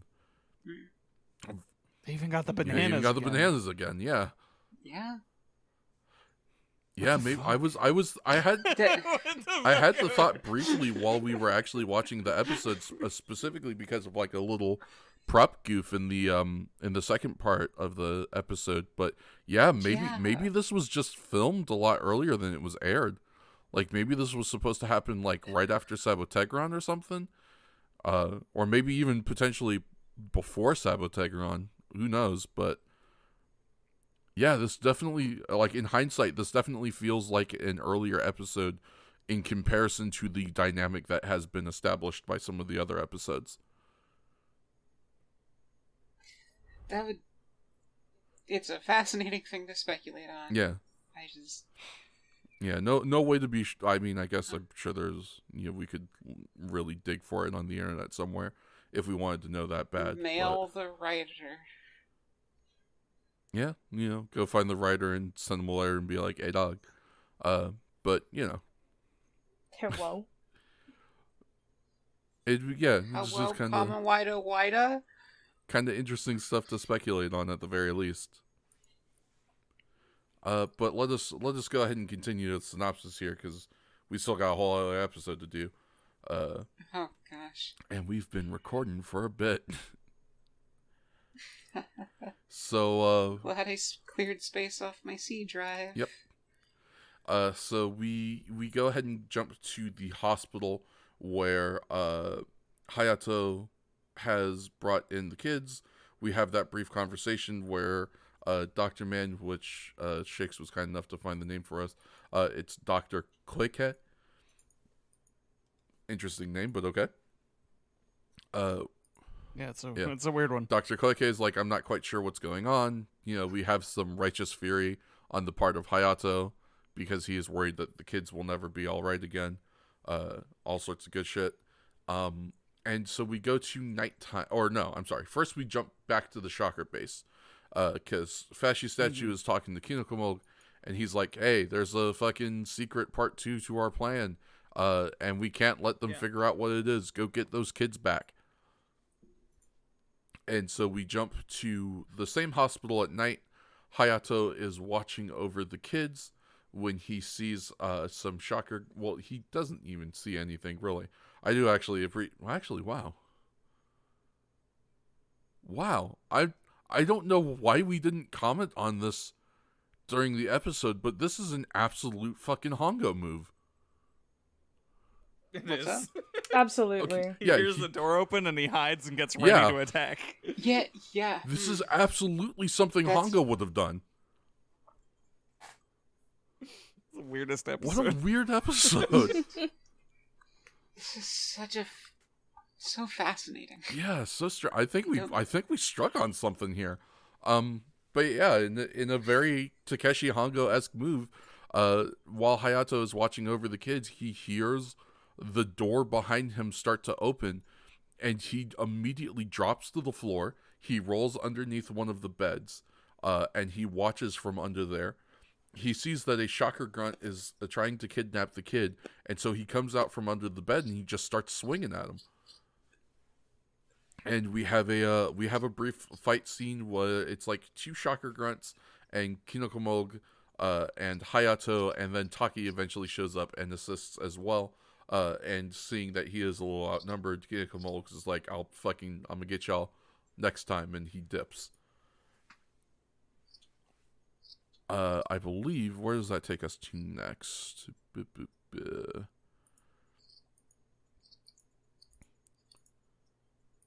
Yes. Yeah. So then we go to the next morning. We're still in the hospital. We spend a not unfair chunk of these 2 episodes in the hospital, but that makes sense. So Hayato is... I need to double check if this is where Taki did the scissor kick. I think he did it in the hospital. I think it might be where he does the scissor kick. It's... he dispatches them, like, very effectively. Oh, yeah. Just Booker T's his ass. It's a fun fight scene. Checks that another thing that's interesting is Tajibana is less of the comic relief character. Mm-hmm. And I know that, like, in the first episode of Hayato, we kind of touched on the fact that, like, they dressed him in clothes that makes him appear a little bit more lumpy. Yeah. Which was not the case for this episode, which is just another weird one. Back to the slim fit. Yeah. We're back to the slim fit Tachibana. Anyways, sorry for the interruption. Continue. I wrote down the scissor kick, and I had to remind myself of the scissor kick. Yeah. It's still good. It's how Taki saves it. It's a good scissor kick. I love a good scissor kick. Shout out Booker T. Yeah. Anyway, so we are now, it's the next day at the hospital. Hayato is there again, where he is speaking with the doctor who has determined that there are poisonous mushroom spores, if I recall correctly. Yeah, the kids are covered in some form of a poisonous mushroom spore. And after we get that revelation, we jump back to the Shocker base where we see Kimiko and Hiroshi, who are being covered in some watermelon Kool-Aid. As Fasci Statue explains that they are... I forget if they specify if they're, like, advancing the mutated spores that they have on them, or, like, if they're applying the mutated spores, or what the exact thing is. But essentially they are doing something to these kids that is going to make it so that these mutated poisonous spores are going to sprout on them. The power of the spores will make anyone who is exposed to them collapse in an hour. And the plan is essentially to infect a bunch of people with these spores and then send them out to the world so that they can infect other people with them. Hence why Shocker is kidnapping so many kids.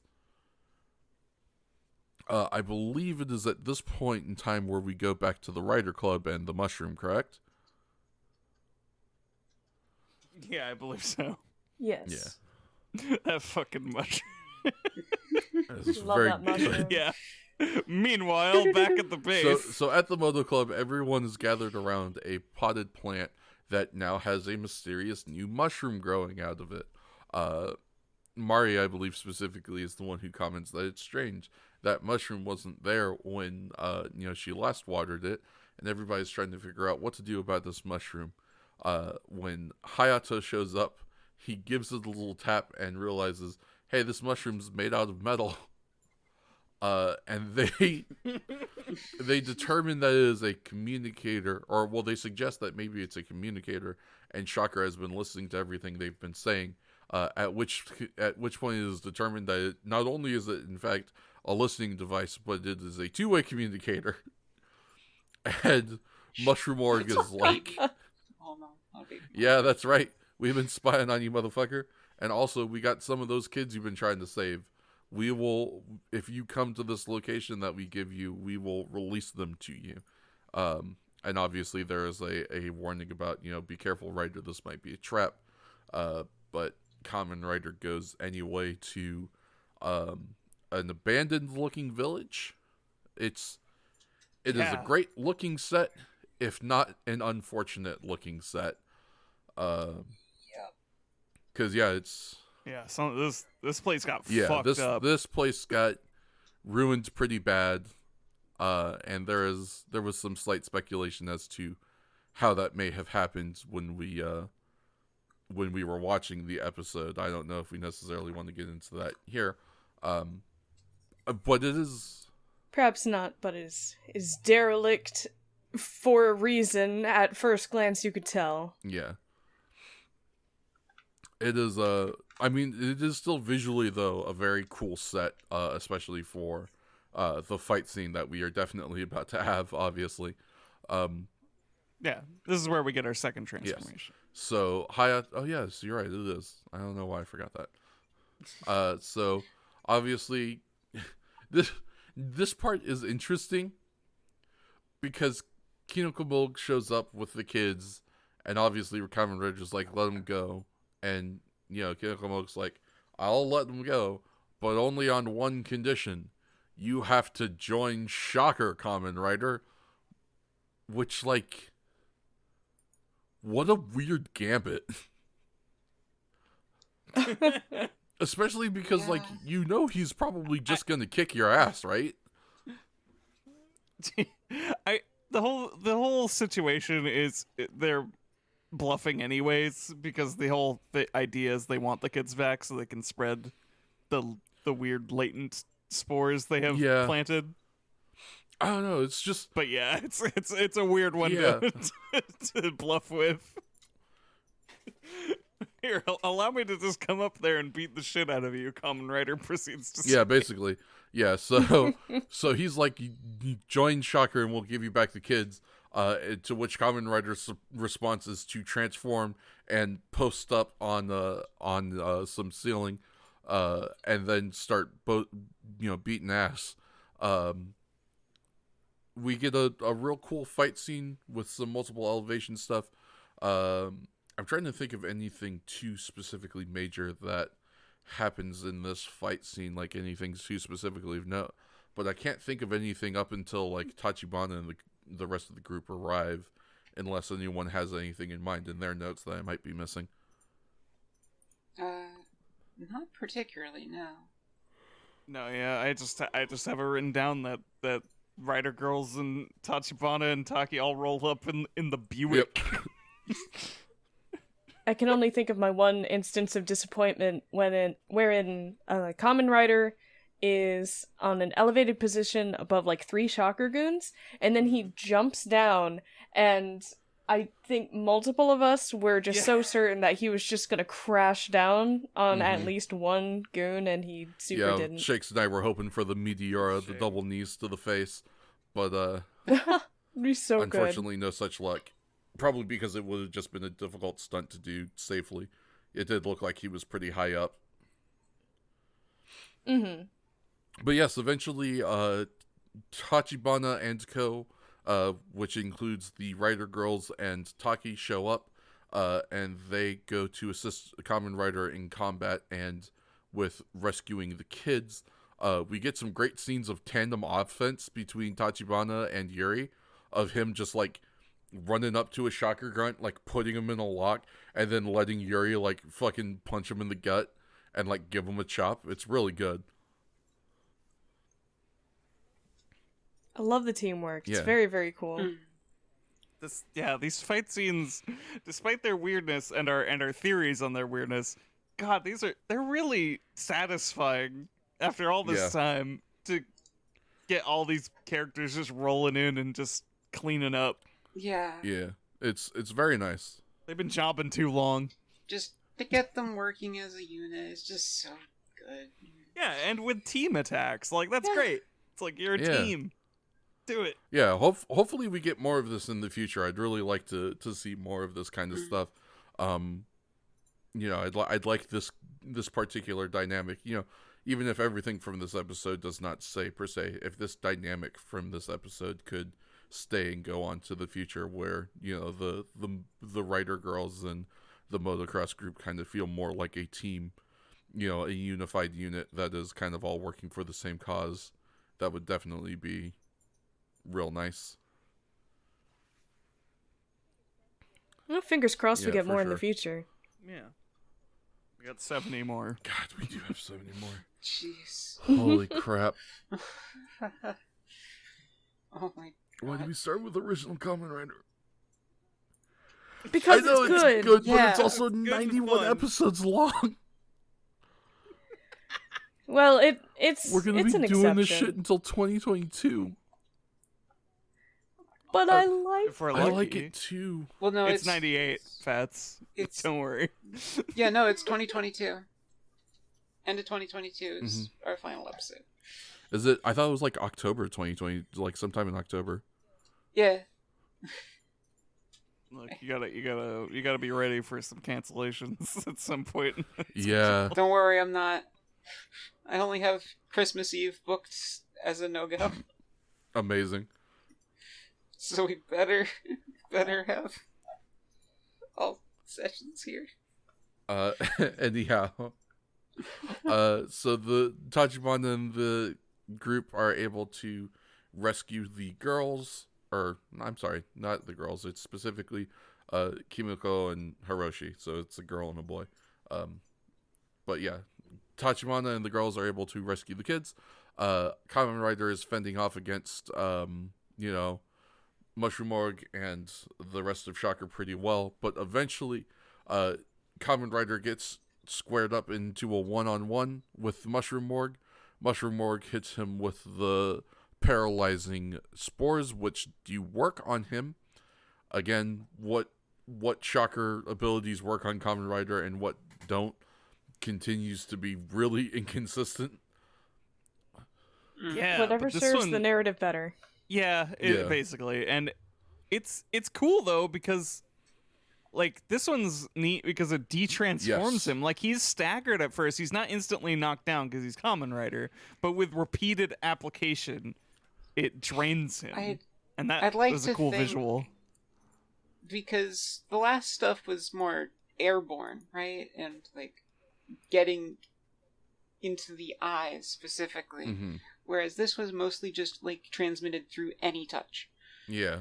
So I'd like to consider that, like, okay, there's cybernetics and the organic material is just even like one drop on the organic material is gonna, do him in.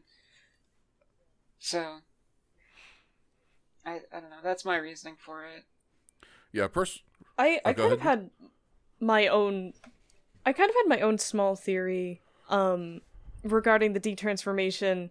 While I know it's more likely that the spores worked, the very specific actions in this scene made me wonder if perhaps the case was not that the spores detransformed Kamen Rider, but that, so, a slight play-by-play, Kinoko Mulg grabs Kamen Rider immediately after spraying him, presses him against some rubble, and then presses himself against Kamen Rider, and holds him there.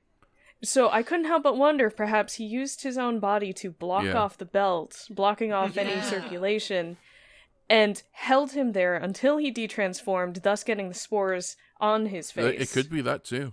Yeah, I think either of those are fair.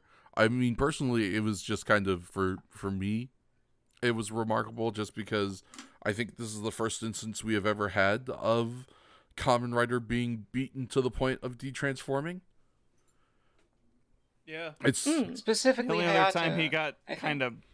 The only time... Well, no. Hongo's biggest defeat was just getting sort of left ass in the air in the dirt, but, like, he never detransformed or anything. By Mini Godzilla, yeah. It's something that comes up more often in modern Rider series, and it is very cool because it is kind of a good way to show how strong a specific monster is, and especially something that they like to do as, some of these modern series get later on, is like they'll have a Kamen Rider transform into like their base form, they'll fight an enemy, that enemy will beat them so hard that they detransform, and they'll be like, damn, I underestimated this dude.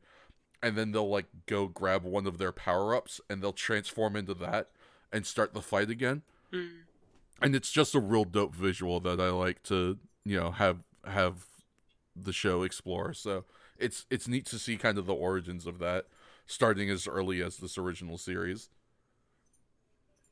I very much enjoy when shows and any media that have characters of transformations play around with the significance of transforming and detransforming within the context of, like, the actual universe, and not just a, like, understood state of costume and power-up that has no consequences on anything else ever. It's something that Kamen Rider does a good job with, just by specific merit of constantly making use of, having Kamen Riders with multiple forms that can serve specific functions, and then having like ever escalating series of power-ups as well. It's something that they play around with quite well, especially depending on like what series you are watching, and so it's real neat to kind of be worked with.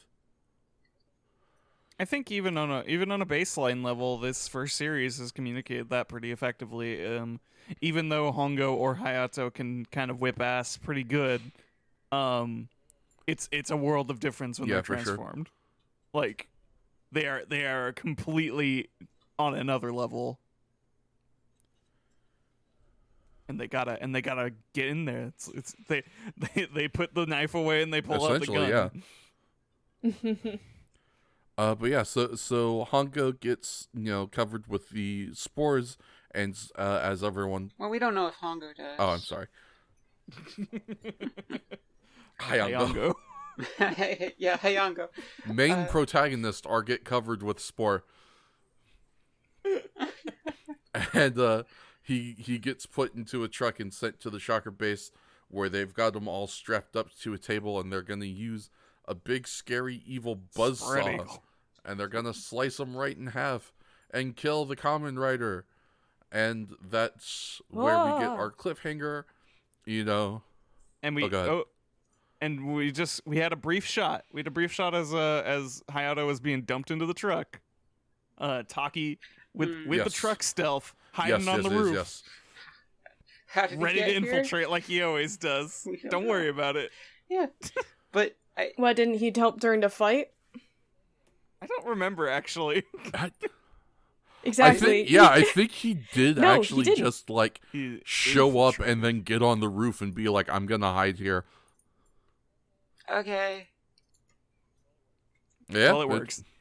Maybe. It apparently maybe worked. Kamen Rider dies. Oh, next find out episode. next Yeah. time on Thunder. But- Well, you'll have to find out. But speaking of which, I think I finally learned how to go to ad break. How do we do it? We leave on a cliffhanger. What do you mean? Well, I personally like leaving on a cliffhanger. Well, the thing that happens when you get 1 billion points is We now have like 6 cliffhangers that we can leave on. already said a million Sounds good. points. All right. I figured out who the murderer is. The murderer is. Dun, dun, dun, dun. Will you go to prom with me? Jikai. Next God. time on Dragon Ball Z. I hope you all found something precious. I've got something precious right here. What is it? Chocolate covered pretzels. Delicious. No, you weren't supposed to answer. It's a cliffhanger. We're already on break. It's Da, fine. da, da. Are we? I Are that we? was my Thank you, intention. Da, da, da. Okay, I hope so. okay. Unless Wordsy wants This to one. just leave all this in, make us look like Make fools. us look like absolute clowns. Well, hello friends, it's King Clowns 95th here with a little bit of information for you as we take our break. We want to remind you that if you want to keep up to date with the podcast and everything we're doing, check us out on Twitter at First Ride Pod. That's going to be where we're going to post all of our updates, including things like new episodes and announcements for fun things. If you want to check out each of our podcast hosts individually, we each have our own individual Twitters that you can check out. I myself am at KingFats95. You can check out the Magical Will Gopher at Will Gopher. You can check out Action Shakespeare at That Gal in the Hat. And you can check out B-Drops at B-Drops Art. If you like what you're hearing from Shakespeare and B-Drops specifically and you want to hear more from them, why not check out Tales of Harbor? It's an actual play Twitch stream of the OVA system that happens every other Friday. It stars Action Shakespeare and B-Drops along with Public Opinion RP, and it is DM'd by Wordsy, our wonderful editor for the show. You can check them out on Twitter at Harbor Tales, and you can use the hashtag Tales of Harbor, that's capital T Tales, capital O-F, capital H Harbor, Harbor, to promote the show. And if you do that, you can have your name used as an NPC in the game. You can also check out the pinned tweet on that Twitter page to suggest magical items that the player characters can purchase in-game. So if that sounds like a lot of fun to you, go ahead and check it out. If you want to watch Tales of Harbor, you can check them out live on Twitch at twitch.tv/Wordsy, or you can check out their YouTube channel where Wordsy uploads the previous sessions. So if that seems like something you're interested, go check it out. Now we go back to our Kamen Rider action.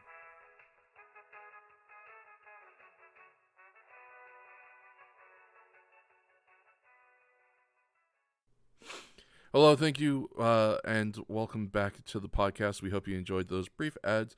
We're going to get right into it with the next episode for our recording session today. Buzzsaws. Our episode today, What's as it us? were. And that is going to Cliffhangers. be episode... Immediately ignored.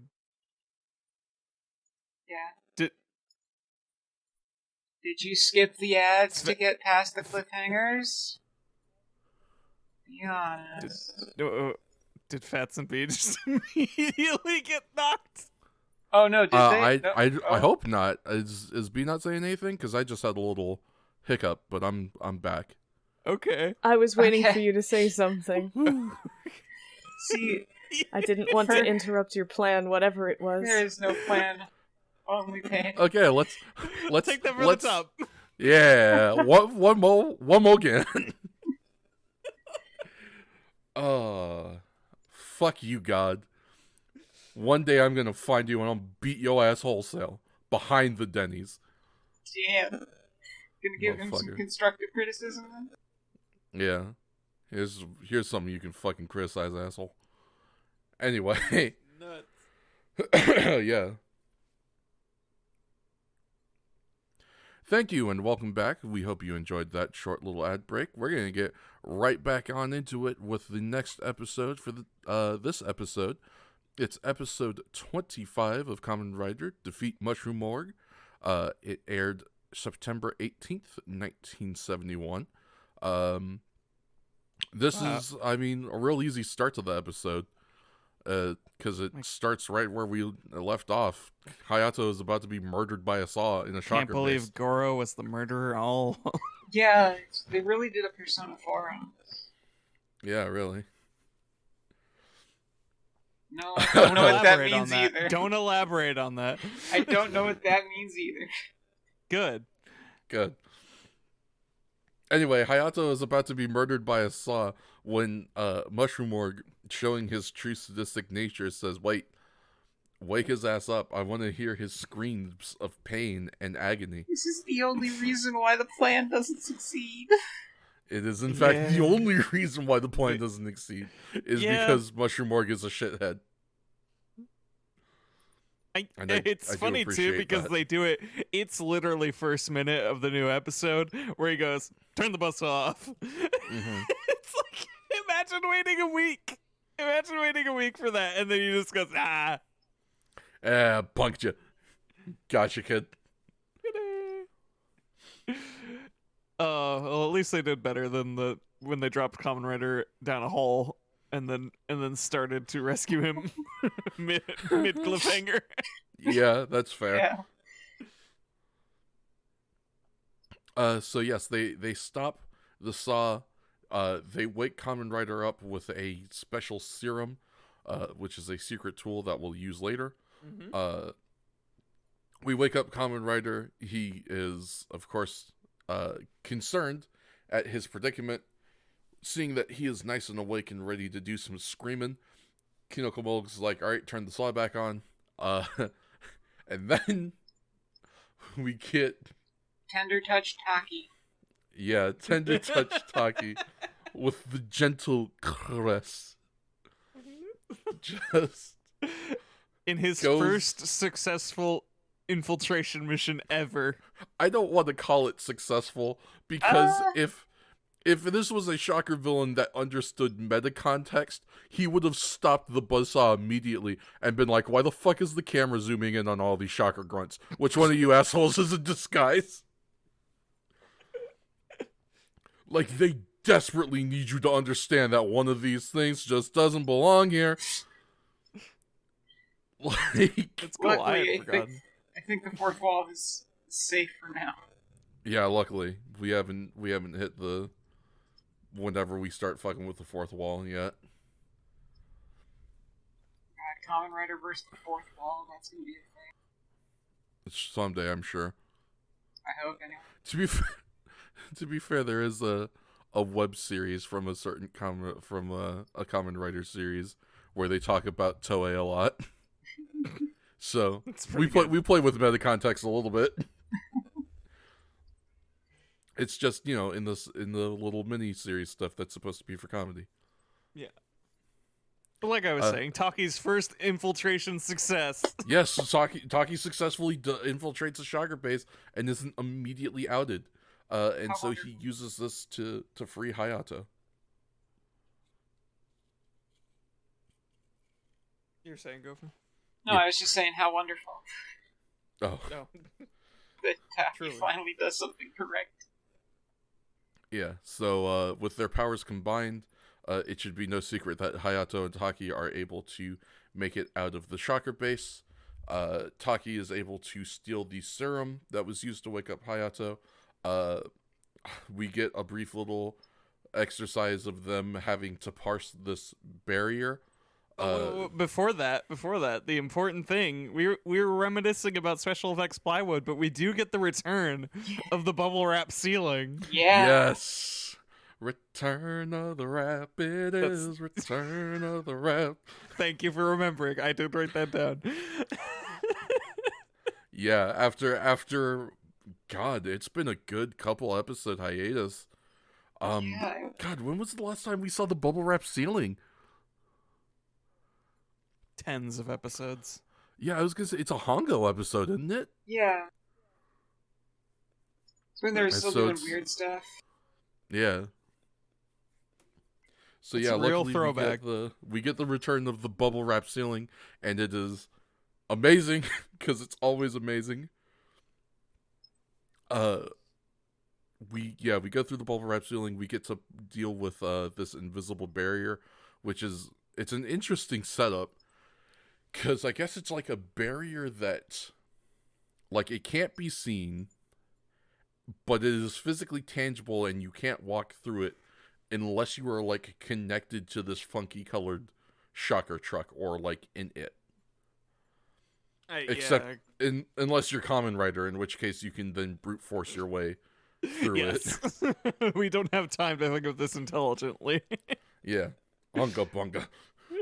He just grabs Taki and uses him as a battering ram. Basically.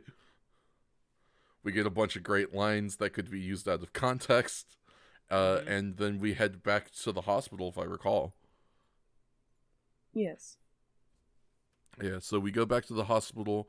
We give the serum to our doctor friend, who looks in on it a little bit and is like, yeah, this is just like plant chlorophyll. Which I do appreciate that he reveals that it's plant chlorophyll, and Hayato's like, what's that got to do with mushrooms? And the doctor's like, absolutely nothing. Totally unrelated.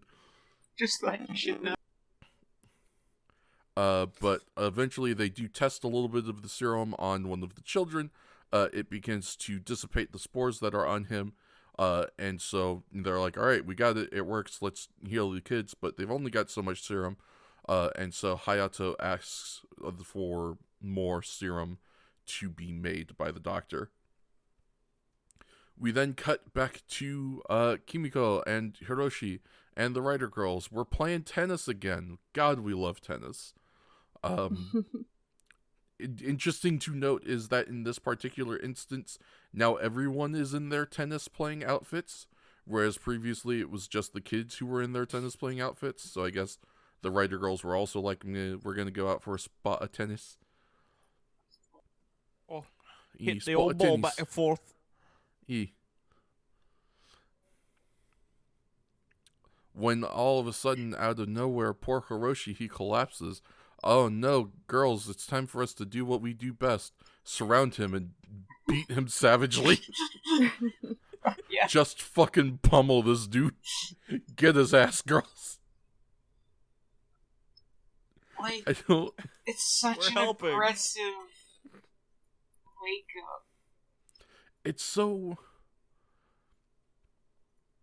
In what situation, right? If you are out doing a sports activity with a friend of yours, that friend suddenly collapses. You go over to the friend, you prop him up, you give him a shake. You know, so-and-so, are you okay? Answer me. Hey, answer me. So-and-so, are you all right? How many of those does it take for you to not get a response? For you to be like, okay, we gotta go somewhere.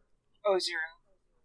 Right? Yeah, like, I feel like I would say for myself personally, maybe like 2, right? If my friend just like goes down and I can't get a response from them after like 2, like, hey, are you good? No, hey, are you good? Like, okay, let's go to the hospital or whatever. They shake this kid for like a minute straight. It feels like a minute. It's probably a good like 10-15 seconds in actuality, but God. It's insane the amount of time they spent on just absolutely shaking this kid like he's a wet rag. And being like, Hiroshi, are you okay? Hiroshi, answer me. No. Hiroshi. And then, of course... Oh, man, I'm a bioweapon. No, I'm Resident Evil. Poor dude's gonna turn into fucking Nemesis. We need poor dude. But a mushroom. Shroomasis. Resident Mushroom. Resident Mushroom. Ichigo. Kinoko Hazard. I wish Anyways. there was a very easily made... Oh, I guess they could be agents of shrooms. Alright. Shrooms. Anyway, Kimiko goes down too. Which means it's time to go take 2 kids to the hospital. Because that's what you do when 2 kids just they were randomly shaking collapse. the living bioweapon. Hold on, it's like using a grenade. In an FPS, sometimes you just gotta cook it for a bit first and then chuck it. Let me just go. Yeet! So they take the kids to the hospital. You know, the doctor's like, things aren't looking good for these kids. Their heart rates are starting to go down. The girls spend a brief moment speculating on Shocker and if they were involved in this, and also if they should tell the doctor about Shocker, I guess. I don't actually remember the exact full context for that scene. I just remember one of them's like, do you think this was because of Shocker? And Mari's like, the doctor's not going to know who Shocker is. And then instead of anyone explaining anything to the doctor, Hiromi like says something, and then people start collapsing again. God. I don't know if anyone remembers what Hiromi said. I don't, but I do remember the nurse. Yeah. That poor nurse. Poor nurse. I think all Hiromi does was like, oh man, what should we do? I don't think she really did anything of significance. Should probably tell the doctor about Shocker, Hiromi. It's just a I'm too McFucking thought. Anyway, the writer girls start dropping like flies, which prompts the silliest goddamn exchange in this entire episode, because the doctor goes, all of these people are going down, we need an ambulance, and the nurse goes, but doctor, you can't call an ambulance to a hospital. And then he is immediately punished for his crimes. He goes down for his crimes of having a dumbass nurse. Well, no, they're already at the hospital. I think it was the gag, I guess. I just don't understand. Like, fucking call an ambulance.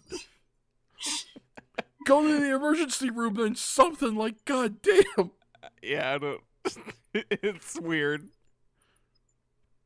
It's like her first day on the job or something. Anyway, she freaks out and goes to get some help in order to alert the rest of the staff that a bunch of people have gone down in this room. And then to really drive home the Resident Evil reference, we get the opening shots of a zombie movie. Yeah, right. A bunch of people are starting to get covered in spores. They are just freaking out and then passing out. They are running out of this hospital. We see one dude run all the way to his car, and he's like, if I stay in that hospital, I'm going to die. And he starts driving off. We see then that a bunch of spores have accumulated on him. He eventually ends up crashing his car, which causes a bunch of people to go out and help him, which obviously spreads the virus more, etc., etc. Welcome to Raccoon City. Yeah. We end up... Yeah, it's played pretty well. Like I think that part's actually pretty cool, and like could have opened up to something a lot like real like freakier.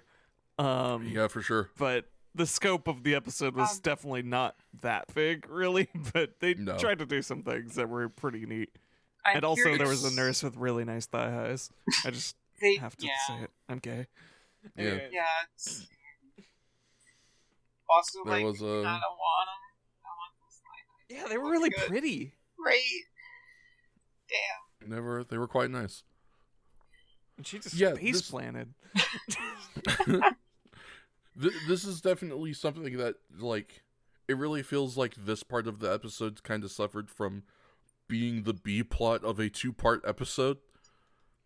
Like, if they had made this its own episode, or had even made this like the part 1 of a 2-parter, I think it could have been a lot more interesting and gone a lot further than what we kind of ended up with in this episode, which is kind of, this episode really kind of treats all of this as sort of an afterthought, which makes sense because at this point I feel like too much has already been established for you to really focus on it. It's also a kid's show and they're dealing with bioweaponry.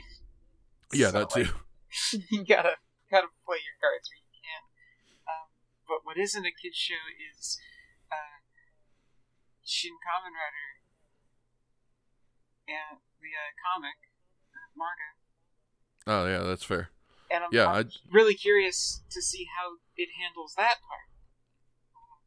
If it handles that part. If it does handle that part, I think it'd be really interesting. Yeah, for sure. I want to read more of it, but I don't want to accidentally spoil it myself. That's fair.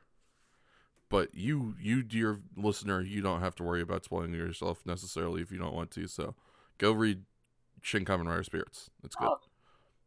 Go read all of it. Support the official release, please. There's an official release of Shin Kamen Rider Spirits? No, I don't think there is. Advocate for one. Yeah, it's there was actually some shit that happened recently as well regarding like the Western availability of Kamen Rider. A bunch of places that were hosting like subs of certain Kamen Rider seasons or like current Kamen Rider seasons and stuff got sent like cease and desists from Toei. Yeah, it's rough out in these streets. Maybe that just means they're gonna do it themselves, I say, knowing that's not the answer. One can only pray. I mean, we've gotten a lot. I'm not going to begrudge Toei its existing, efforts to bring Kamen Rider to the West because we have gotten some legitimately very good stuff. We talk about, Shout Factory and the access to Kamen Rider that it provides all the time. The fact that we are getting more seasons available on Shout Factory and also the fact that we're even getting modern stuff available on Shout Factory is, like, super cool. And, like, I love that. It's great. Just do it more, Toei. Please. Do more making... Some official Ichigo pushes. Yeah, seriously, come on now. Anyway, getting back to the actual episode at hand here, we cut to Tachi. Well, we don't know. So it starts off of like a narration over an establishing shot, and then cuts to Tachibana and Hayato, who are watching the news. And it kind of explains that the Kanto region has been essentially affected with this this bioweapon. Lots of people are collapsing and. It's obviously causing issues out in these streets. And so I think Tachibana makes some kind of comment on this probably being caused by Shocker. I don't remember if Sayato actually has a line in this scene or not, but I believe the next step... What happens next? Yes, okay, I was right. So after, watching all of this on the news, Hayato goes back to the hospital to see about that serum that his doctor friend is working on. Which luckily his timing is quite serendipitous, as it is just about finished by the time that he arrives.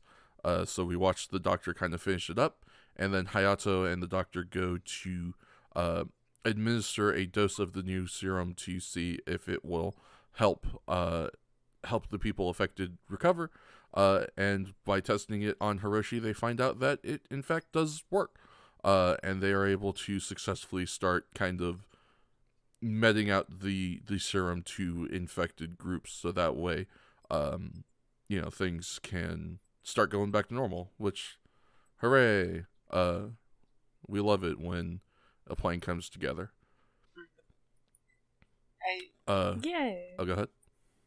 I know we were mentioning it in the episode itself, but this hit different in 2021. Yeah, this was definitely... There's a... Like, dang. I got bad news, Gopher. Yeah. It's 2021. Yeah? Oh, I thought you just said 2020. No, I said 2021. No, go for you. Definitely did say 2020, but like, yeah, it's 2021. It's 2020 part 1. I got. We're still in it. 2020 We're still lost Look, in the sauce. it's been my internet's been down for 12 hours. I have Poor no Gopher. brain cells. I can't share them. I get them through Wi-Fi. That's a problem. Yeah. Yeah, no, I mean, Gopher definitely brings up a good point. As apt as the like Resident Evil pull is, kind of just like, hey, there's a pandemic, and you have to either not go outside or be careful while going outside. They also specifically mention like, oh, we're gonna cease travel. Yeah, that's right. Yeah, they do. They're lock like down people. the region. Yeah, they lock down Kanto. Hey, at least Gen 1 at least we only. didn't get this. At least we didn't get to this episode when it was actually 2020. Could you imagine if we had started this podcast last year and we were getting to this episode around this time in 2020? Holy shit! Jeez. The depression. Yeah, It right. would have hit real hard. It would have been rough. I remember Resident Evil 3 remake came out about this time last year. That was Oh god, it did, didn't it? yeah. That was something. Yeah. It all hit different. It all hit different. What else is gonna hit different? Nope. It's Hayato. I mean, yeah, but That Hayato's not vaccine, in this though. scene. It do be He hitting was. people He, that he was. Hayato was helping pump in the cure, wasn't he? Yeah, no, I was trying to transition to the next scene. Oh yeah. Hayato is only in this next scene in letter form. Yes. Oh God. Right. Oh, Yeah. right. So yeah, we cut back to the Moto Club. It is post vaccinations. Everybody's out partying. It's Hot Girl Summer 2021. But yeah, the Moto Club is having a nice little party to celebrate that Mari and the rest of the writer girls are doing better now. They receive a wonderful bouquet of flowers, which are sent to them by Hayato, and includes a letter that I believe the exact wording of the letter, it's like, congratulations on your speedy recovery. I hope you see now how dangerous Shocker is, and you won't continue to participate in any tomboy antics. It's time you hurry up and begin bridal studies or something like that. Something like that. It kind of goes back to the thought of maybe this episode was supposed to be released earlier. Because, like, now you've seen how dangerous Shocker is. What do you mean, Hayato? Yeah, what do you mean now? Like, they've been in the sauce for a while at this point. This is the first time they've had something that deadly, I think. Then again, they were also crucified on telephone poles, so I don't Yeah, right? Like, it would be a weird thing to say no matter what. Yeah. Yeah. But if this was, like, the first time, and, Hayato's like, don't get involved in Shocker, and they did, just, I guess it'd make more sense. A little bit, yeah.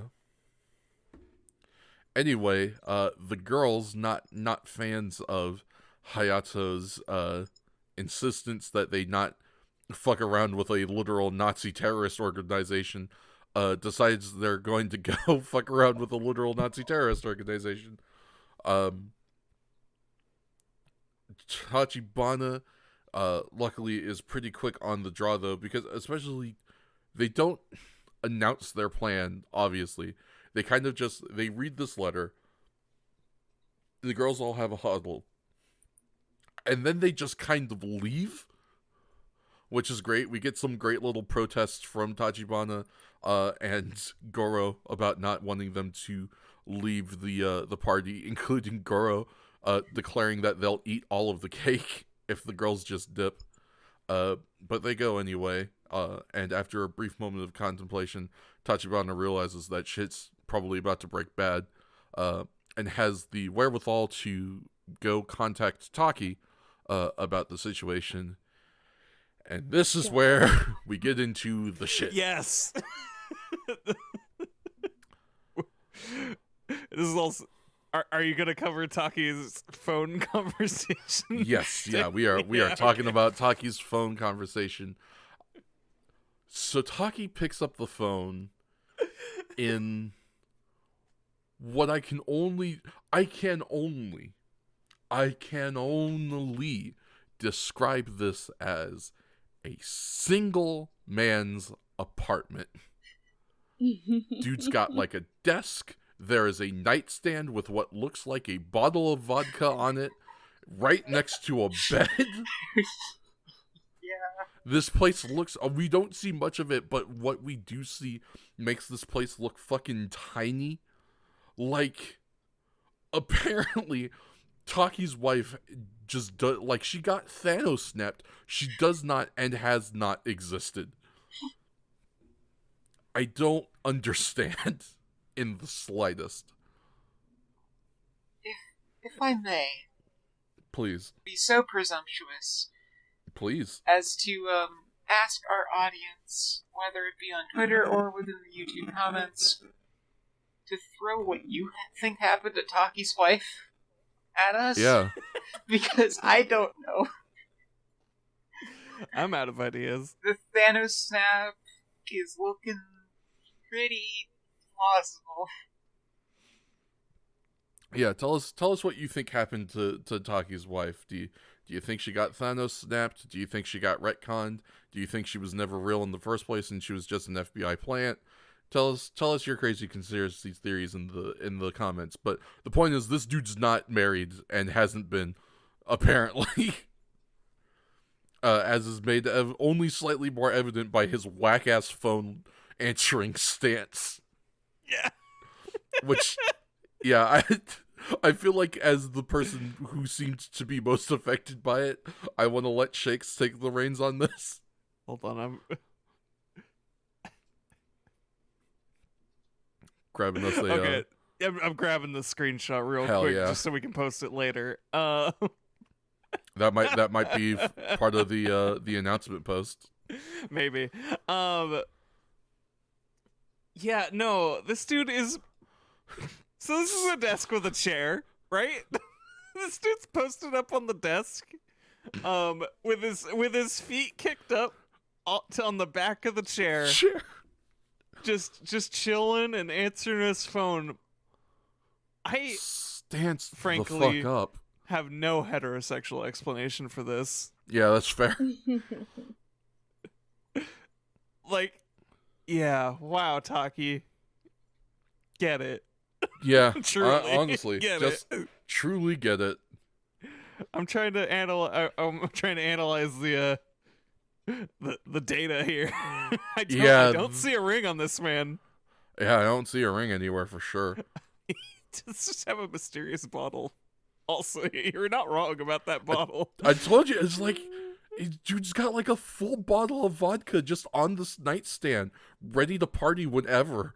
That's just like a bikini model calendar too, like Something like that. This is Yeah, a bachelor pad. Yeah, this looks like a frat boy's goddamn dorm room. Oh, Like, I don't understand. God, I mean, God, you want to talk about early episodes. I mean, this almost makes just this set specifically, like nothing that Taki has done in this episode makes him seem any different than in any of the other episodes, but just this set specifically, like, totally flies in the face of the rest of Taki's characterization throughout the show. It's wild. But moving on, since we still got some podcasting to do, we see Taki go ahead and answer this phone call from Tachibana, who kind of relays that he is worried about the gals. Taki's like, all right, I'll go look into it. I believe Tachibana then is, I guess we cut to him like pacing in the Moto Club. I don't know if I think he is specifically waiting for Hayato, because I think he actually even makes a comment about like, where's Hayato at such an important time like this. When he is attacked, we'll call it attacked. The way that the mushroom org appears on the scene is, it just kind of appears. Yeah, this mushroom just kind of shows up, and Tachibana, always about that action, goes to just like grab it, and it disappears, and then we get another one of those, classic 70s pop-in noises, and a cut, and Kinoko Mulder is up in the shit, and he's attacking Tachibana, who hits him with the Captain America, or at least as close of approximation as you can. When in a Moto Club, he grabs a hubcap. Grabs a hubcap, yeets it at the Mushroom Man. He goes to grab something else and throw it too, which I appreciate. It's a trophy. Yeah. He's still going for it. All Tachibana was about that action. He was just like, I'll beat your ass, Mushroom. I don't care. Yeah, but It's consistent. The mushroom appears and he's just like, no, you. He just tries to tackle it, and it just blinks out of existence again, and then turns into Kinekomolka. It's great. I love Tachi. I love that he is delight. always about that action. I love that he will beat ass wholesale any day, any week, any time. It's road dogs for life, man. Me and Tachi. Forever. Anyway, unfortunately, Tachi's attempts at retaliating are stopped. He gets hit with the powdered sugar and gets kidnapped by Kinoko Mulga. And I believe this is when we jump to the girls on the mountain, correct? Yeah. So the girls show up at the top of this mountain that looks like the inside of an anthill, partially. It's got a lot of fun little caves. Yeah. This looks like a cool place that I want to go to. Once again, adding to the list of Kamen Rider vacation destinations. Yeah, very this neat is. set. I think the other cool thing about it too is, like, while I won't say like specifically that I have seen a bunch of the sets that have been used in OG Kamen Rider before, which admittedly is something that does come up in both modern Sentai and Kamen Rider. Obviously Toei has some specific places where they maybe own the land there, or they've already got like special permissions made, or whatever the case is. So like they know that they can film there, and so there are certain locales that you will see a lot. It's actually a lot of fun a lot of times, because you'll see like a certain plaza or a certain like underpass or something like that, and you'll be like, oh hey, I know that place, I recognize that, I've seen it a bazillion times before. It was in this episode of this Kamen Rider and this episode of this Sentai, which is, it's always fun. But I don't think I've ever like seen any Kamen Rider locales that I've recognized, but like they always seem to be using like somewhere new, and I think that's very cool. Mm-hmm. Like obviously they'll probably use like the same like dirt road paths and things. Some of the like area covered with dirt will usually be the same, but they have made a point to find a lot of really unique locales to film in, and I think that is super dope. Definitely. I like the idea of Shocker only has a few bases that they could, like, they only have a few places themselves, so when you re-see the sets, they're like the same place. I do enjoy this concept. It's a very cute concept in my mind. Unfortunately, Eaglehead Building exploded. We'll never see that one again. Dang. Rest in peace, Eaglehead Building. But we get cool Anthill Cave system that is probably a Shocker base, I guess. I don't know. I don't know how they found it. I think it's near the Shocker base is the thing. I don't think it's like where the actual secret Shocker base is, but I think it's like nearby. And so they were investigating it to see if they could find a way to get into the base from there. I love this cave so much. It's real great. I like caves. They're cool. Caves are neat. And this is just looks like some place that Shake said I would really want to visit.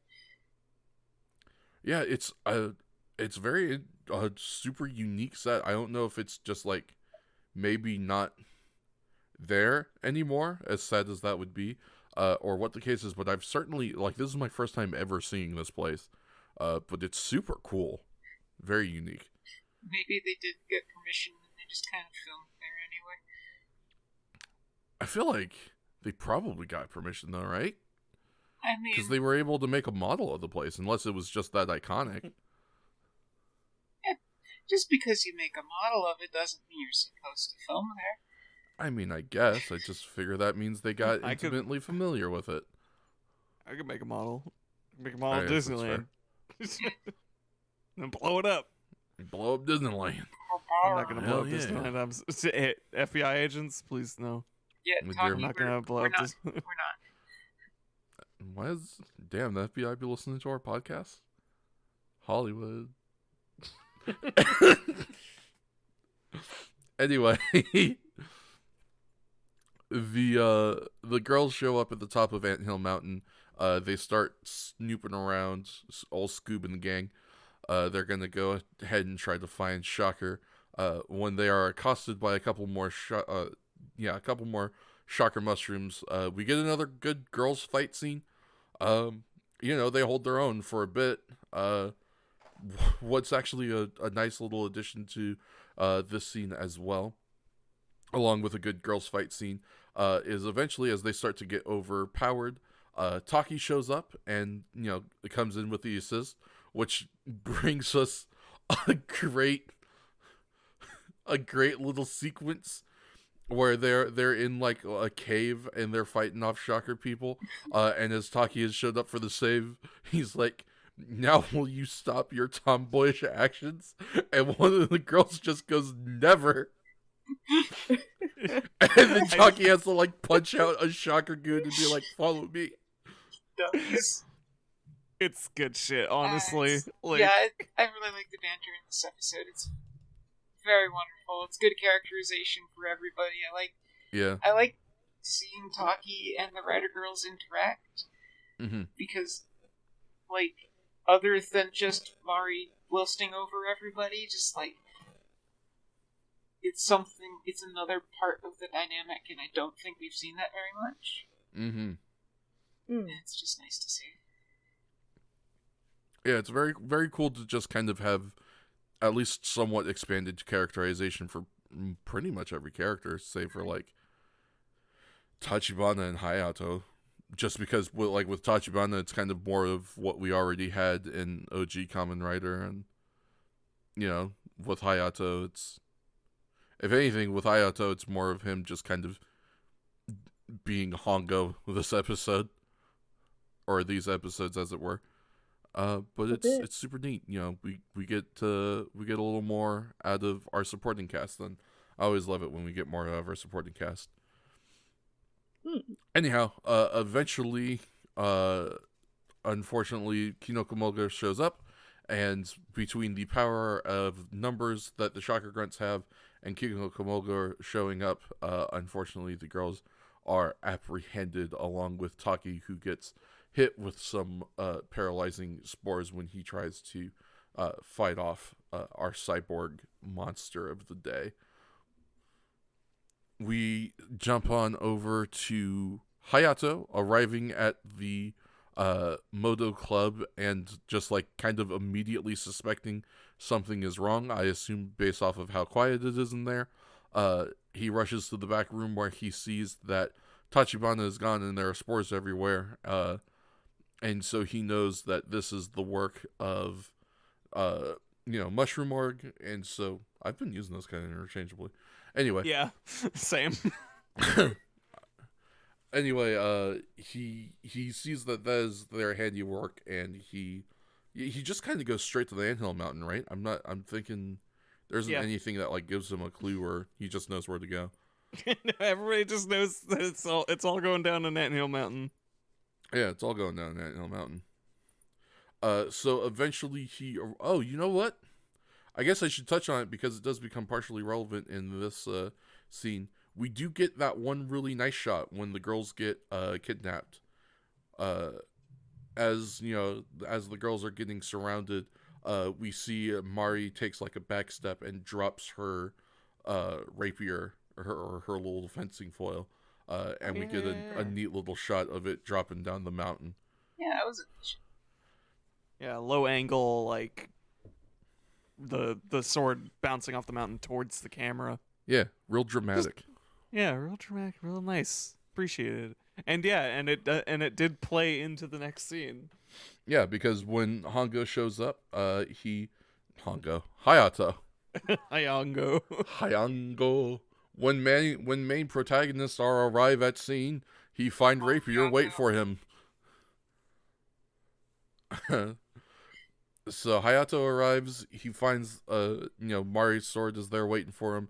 I think he just transforms right away, right? And we start serving bus ass. Pretty much. Pretty much, yeah. Yeah. It's a two-parter. Hayato knows what's up. Yeah. Yeah, it's the second half of a two-parter. You know what it is from this point forward. We're basically just going to be serving bust ass for the rest of the episode. We're like 10 minutes into the two-parter, and there's an epidemic we need to stop, and also a Nazi. Gotta just get right in there with the rapier and formation. And get right in there if he does. We didn't really touch on this much in the last episode either, but Hayato's fencing work is apparently pretty astounding. He is like constantly doing like blind behind the back parries and like disarming other fencers and then dispatching them. Like, Hayato knows his way around a goddamn sword.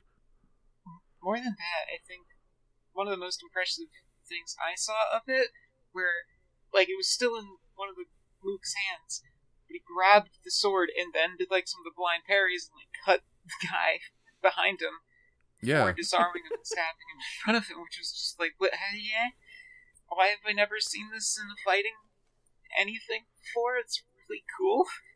Yeah, fucking Hayato is a badass. It's amazing. Wonderful. Gay badass.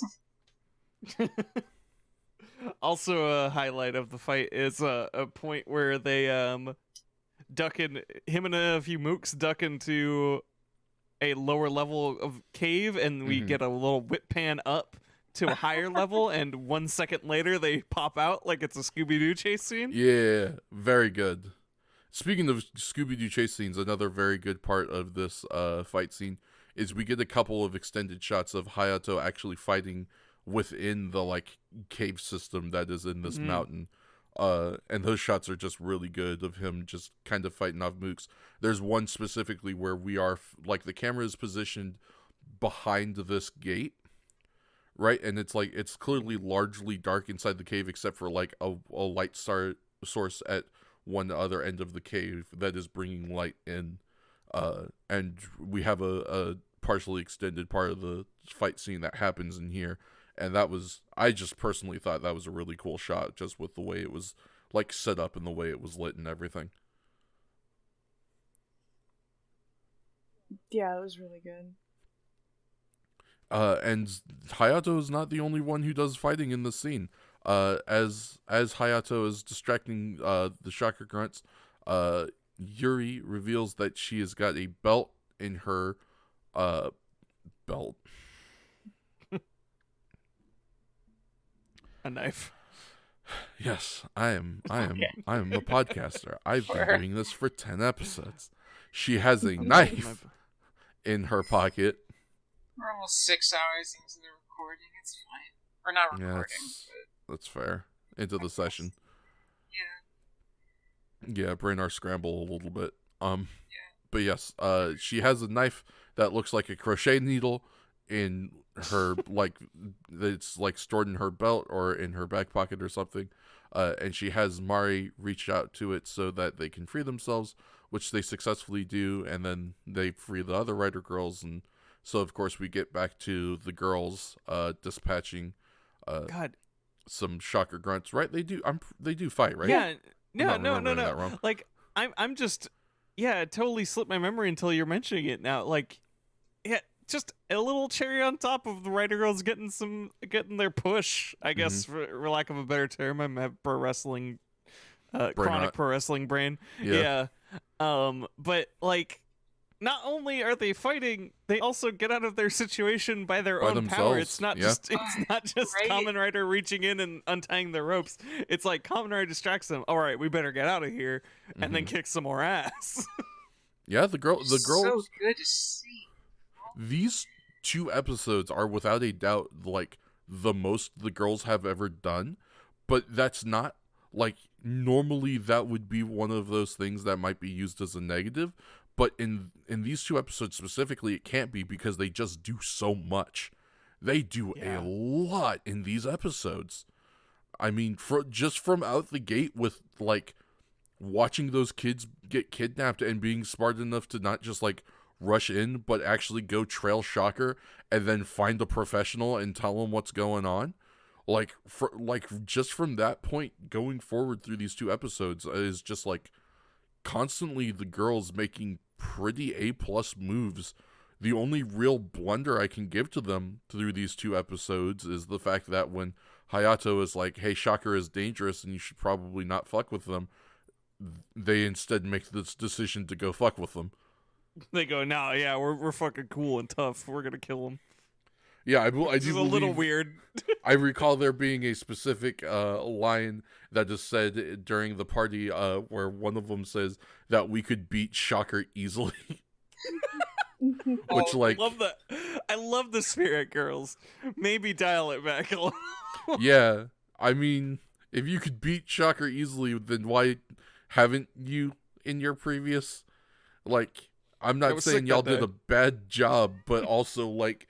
In the first fight scene y'all were in this episode, or the last episode, you got overwhelmed by Shocker Guns and you needed Kamen Rider to bail you out. Like, It's for the kayfabe. It's for the kayfabe. Yeah, that's fair. You always gotta talk about how you're the best, even though you're, like, 2 and 12. I'm the best! I'm the best! Anyway, we get... more good fight scene stuff. We get to a nice sword fight, actually, with Kamen Rider and Kinokomo. With air fencing. They do that. They jump into the air and start fencing. Yeah, I was actually going to comment on the fact that I kind of really enjoy that they used a pretty limited space for this. They really kind of let just the sword work do the talking for itself. Right, so there isn't a whole lot of flipping and dipping and whipping. The area that they're in is not, like, super huge and filled with a bunch of grunts. It's just, like, a pretty small area with a bench that they kind of play off of a little bit. It's just kind of nice to watch Kamen Rider and this other, suit actor, do some pretty good fencing work. Oh, I remember. I just remembered a thing, too. When the writer said just... This has nothing to do with that fight because I'm remembering more Rider Girl fight moments. Fucking Yuri, does the fucking backflip suplex counter spot like yes, yeah. A Shocker Grunt like lifts her up and throws her into a backflip and she lands and starts kicking his ass. Yeah, like holy shit! What? We get a lot of great spots. It's hard to really remember each one specifically, but yeah, there are a bunch of quality spots. Like, we can't overstate how much they kick ass in this episode. If I recall, it's specifically the girls are the ones who actually sends 2 Shocker Grunts over the edge on the anthill mountain, right? And also we get Yuri gives just a fucking neck chop, and one of them just goes down like a sack of potatoes and stops moving. Yep. I count that as a death. I don't know if we will, but in my heart, it's I don't know. That's fair. But Mari, like, almost definitely got kills in these past 2 episodes. I feel like Mari is the one who caused the use of the Shocker Grunt doll. Because we have a Shocker Grunt doll get thrown down the mountain. And then there's the other Shocker Commander who goes over and kind of slides down a little bit. And I want to say that was a Mari too, but who knows? Maybe B will be able to let us know after they've got the death count done. The raw data. Yeah. But we get to the finish of this the finish of this particular fight, which is, I do appreciate that it starts with Kamen Rider kind of just yeeting his rapier into Kinokomog's face. What a powerful move. And we hit him with a rider kick. We get the Kinokomog's body double getting thrown down the mountain. I thought he threw a jar. I thought he went Jiraiya on him. I thought it was the sword, and the green stuff was supposed to be his face blood. I need to reconfirm this because I could have sworn he went Jiraiya on him. Like it might have been Jiraiya. He had the jar of serum, and he just went into his face. I'm not gonna lie, it'd be really funny if that was the case. Well, because that was like the serum, the antidote, right? So I thought he was like weak. Yeah, it was. Yeah. It totally was. Oh, it totally is? He disarms him, just pulls it out, and just right in his face, and then Ryder kicks him. Fucking astounding. Absolute fucking king shit. I love it. So yeah, we get the rider kick, we get the mannequin getting thrown down the mountain, and then the explosion that was timed correctly, but the body didn't cooperate, so it's nowhere near where the explosion happens. No, it's so fucking funny. Because it's an explosion. They don't have free takes of that. You gotta use it. No, of course they don't. Yeah, you just gotta use. And then we get the other really good explosion, which is, as always, we zoom out to a diorama of the battlefield that we are on, and we blow that to fucking holy hell. Yeah, I dare say this is one of my favorite explosions in the series thus far. Entirely fair. It's very good. Really good. I don't know why it's so big. He just kicks Kinokomo off of a cliff. It is an aggressive explosion. It destroys the entirety of the model. Yeah. They really wanted to just blow that shit to hell. That was one hell of a rider kick. Yeah, it was some Mythbuster shit. Like maybe the set workers were having a bad week, so they're just like, we need to blow this stuff up just for us. Yeah, maybe. And then as always, we end with Hayato riding a motorcycle away, reaffirming his promise to defeat Shocker. After a little powwow with the kids. Yeah, that's right. Yeah, he rescues the last of the kids. Yes. And then we get that scene where he drives off, and this was the scene that kind of confused me, because the way there was just something, and maybe this was just me, and y'all didn't pick up on this as much, but for some reason, in my mind, there was this like cadence to like the way the girls talked and acted. As they were seeing Kamen Rider off, and like the lines that they said specifically, that made it seem like maybe they weren't supposed to know that Hayato was Kamen Rider, even though they watched him transform earlier. No, they weren't. They weren't looking. Maybe, I don't know. They were distracted. They had the spores on them. Well, like they look over, they see Hayato, they look away, and then they look back and they see Kamen Riders. So like Hayato left, you know. Hayato must have ran off to get help from Kamen Rider. Yeah. How come I never see Hayato and Kamen Rider in the same room? Yeah, I don't know if that's just me or if I was actually picking up on something there, but it just, and again, who knows? Maybe this is us picking up on this. Maybe was supposed to be an earlier episode, because we did this shit with Hongo and Rurukyo, where like Rurukyo knew to tell Hongo about Shocker stuff, but she didn't know that Hongo was the Kamen Rider. God, that was so silly. Very silly. It just seemed weird at the time, for me at least, and it kind of continues to feed into this very strange, nebulous kind of thing with Kamen Rider, where they don't seem to know what they want to do in regards to Kamen Rider's secret identity. It seems like it is something that they want to make sure that they keep who Kamen Rider is a secret from the supporting cast, but they also want to make sure that the supporting cast is involved in Kamen Rider's activities. It's very strange. I feel like they could have worked better to make a disconnect between, I guess, Hayato and Kamen Rider, if that's what they wanted to do. Somehow the only consistent rule seems to be no women, no children. Yeah. Because Taki and Tachibana seem to very much so be aware, and maybe it's kind of feeding into the idea from this episode as well of them like not wanting the writer girls to continue to involve themselves in Shocker's plans because Shocker is so dangerous. Maybe it is one of those things where they are kind of trying to intentionally keep the knowledge that Hayato is the Kamen Rider a secret, so that way they aren't constantly trying to like join him in his escapades. But it is very strange, and I just I won't begrudge them for too much in this show because it was early on. It was the first time they were doing this sort of thing.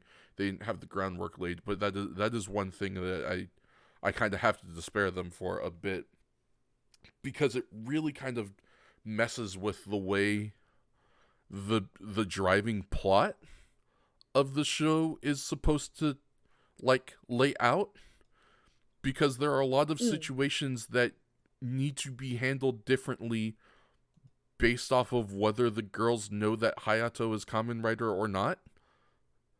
And the way that they continually are dealt with is very kind of nebulous, to the point where they don't make it really super clear whether or not they do actually know if he's the Kamen Rider or not.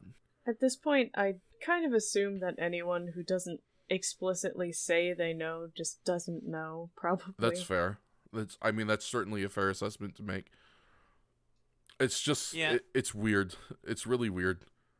It is weird. It is a poorly implemented aspect of the show. No matter how you slice it, because at a baseline level, it's very much like, yeah, I think that you're just trying to do the secret identity plot, but they also are putting zero work into the tension that kind of plot point is supposed to derive. Yeah.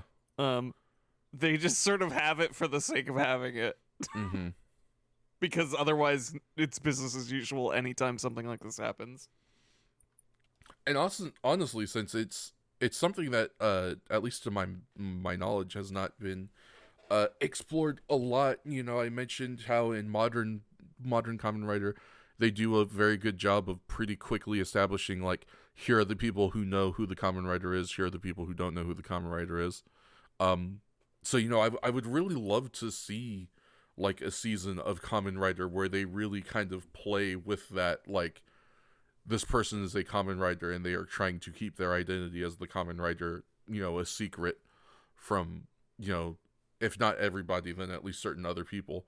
Because that's definitely a super interesting, plot point to kind of work with, as is shown with so many very successful superheroes.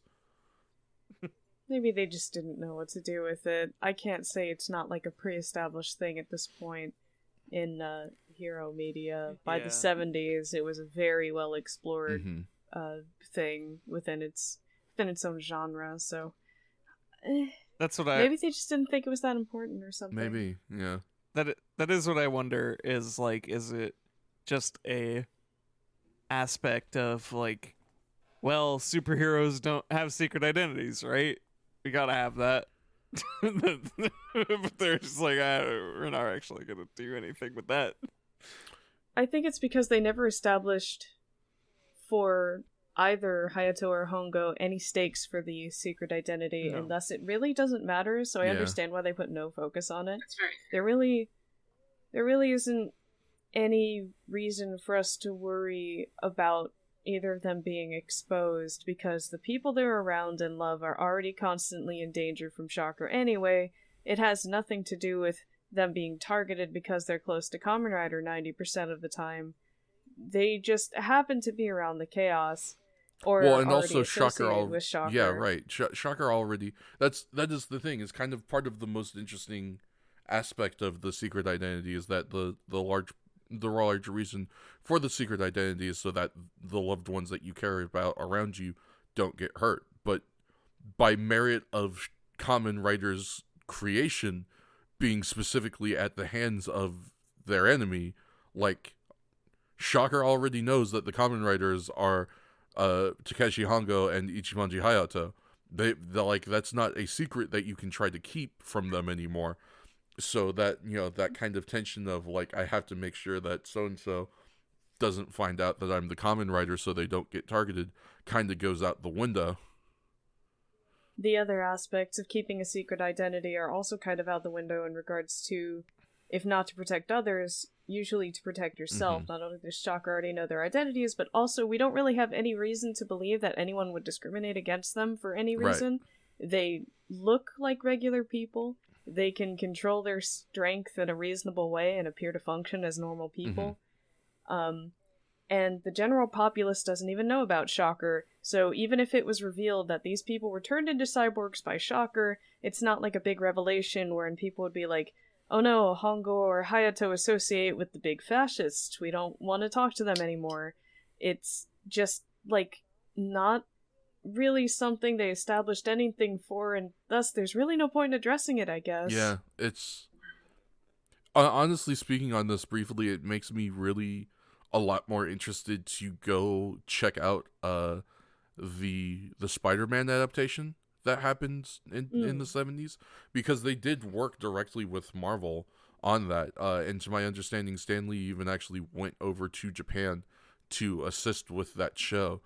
So it would be interesting to see how they tackled that sort of thing in, like, a different kind of context with a different show, but with kind of the people who sort of helped originate that trope. I'd be interested to see how it's tackled in Spider-Man versus here in Kamen Rider. Man, if they got Stan Lee on that show, how the hell did it end up the way it is? I mean, I think it was largely just budget stuff. Did he just sort of come in? Well, I mean, they gave Spider-Man a giant robot. I'm more questioning Maybe every aspect. Honestly, I'm pretty sure Stan Lee loved that part, because part of the reason why I know that Stan Lee worked on that is because he came in to help with I believe he came in to help with Spider-Man, and then to my understanding Marvel also helped with the next season of Super Sentai that they did, which is where they also first introduced the giant robot into Super Sentai. And after going to Japan and seeing that stuff, Stan Lee, to my understanding, actually made an attempt at doing essentially what Haim Saban did and bringing like Super Sentai over to the West for Western audiences. But I think instead of like reshooting it and redoing it in English, I think they just brought the original show over dubbed. So it wasn't like super successful at the time initially, but that was actually like the first time that they had tried to like bring Super Sentai over to the West. Was I want to say it was like sometime in the mid to early 80s maybe that they tried to bring Sentai over, because Stan Lee saw it while he was over working on Spider-Man, and he was like, I fucking love this shit, it rules. I'm glad. That's a nice thing. It's like, yeah, we want to give Spider-Man a giant robot, and the creator of Spider-Man is just like, hell yeah. Hell yeah. Fuck yeah, Spider-Man should have a giant robot. Fuck yeah. I still know very, very little about Japanese Spider-Man, Emissary of Hell, or whatever. And I'm just... One day I'll watch it. And I'm for sure. gonna be so happy about it. Yeah, I don't unfortunately know a ton about Spider-Man, but what little I know I love, and it's definitely one of those bucket list series that I want to make sure I watch someday. $250 Patreon. $250 in the Patreon.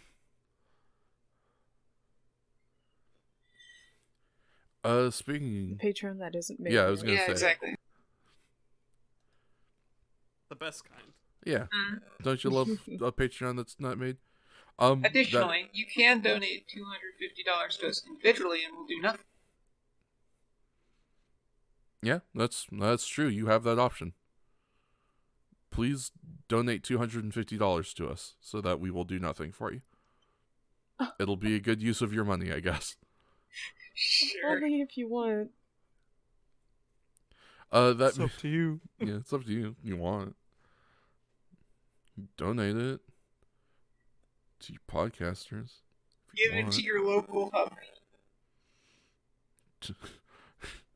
Homeless What's puppy? the dog gonna do with money? Yeah. Give me the money. I'm just looking at this poor homeless dude next to this homeless puppy. I'm like, damn, that dude could use some cash. Too bad I gave all my money to this dog. He's loving it though. Look at him go. God, what a The shit. real use of money. Anyway, I feel like we kind of just went through it, but any kind of closing comments or thoughts or anything as we go ahead and wrap up this episode here? I guess I'm interested to see if we just sort of revert back to the status quo. Yeah, that's fair. If this was just a hiccup. It was a fascinating departure from it. I'm curious to see where it will take us, not only because it's more Kamen Rider, but also because just there were some out of left field choices that were weirdly reminiscent of the earlier stuff, and I'm wondering if they're gonna go back to that or if this is just a fluke. Yeah, I mean, and I hope it's not. Yeah, I would definitely like to see some of these changes stay for good. At the very least, Rider Girls do something. Yeah, hopefully that continues to stay. If nothing else, then even if this was just a blip on the radar and just kind of a weird little hiccup, then it made for some good ass episodes. Thank you very much to everybody for listening to the podcast and enjoying it. We hope that you enjoyed yourselves. Feel free to let us know in the comments or on our Twitter what thoughts you had about the episodes as well. Next time, we will be exploring episodes 26 and 27, the terrifying antlion and Mukadelis' monster classroom. That's right, kids. God. We're finally going back to school. Summer break's over. Oh god, no. Back to school sales starting up. Yep. Yeah, indeed. Anyway, we hope that you had a good time. We hope that you enjoyed the episode. We hope that you stay healthy and safe out there. And remember that if you can't believe in God and you can't believe in Buddha, you can always believe in Kamen Rider.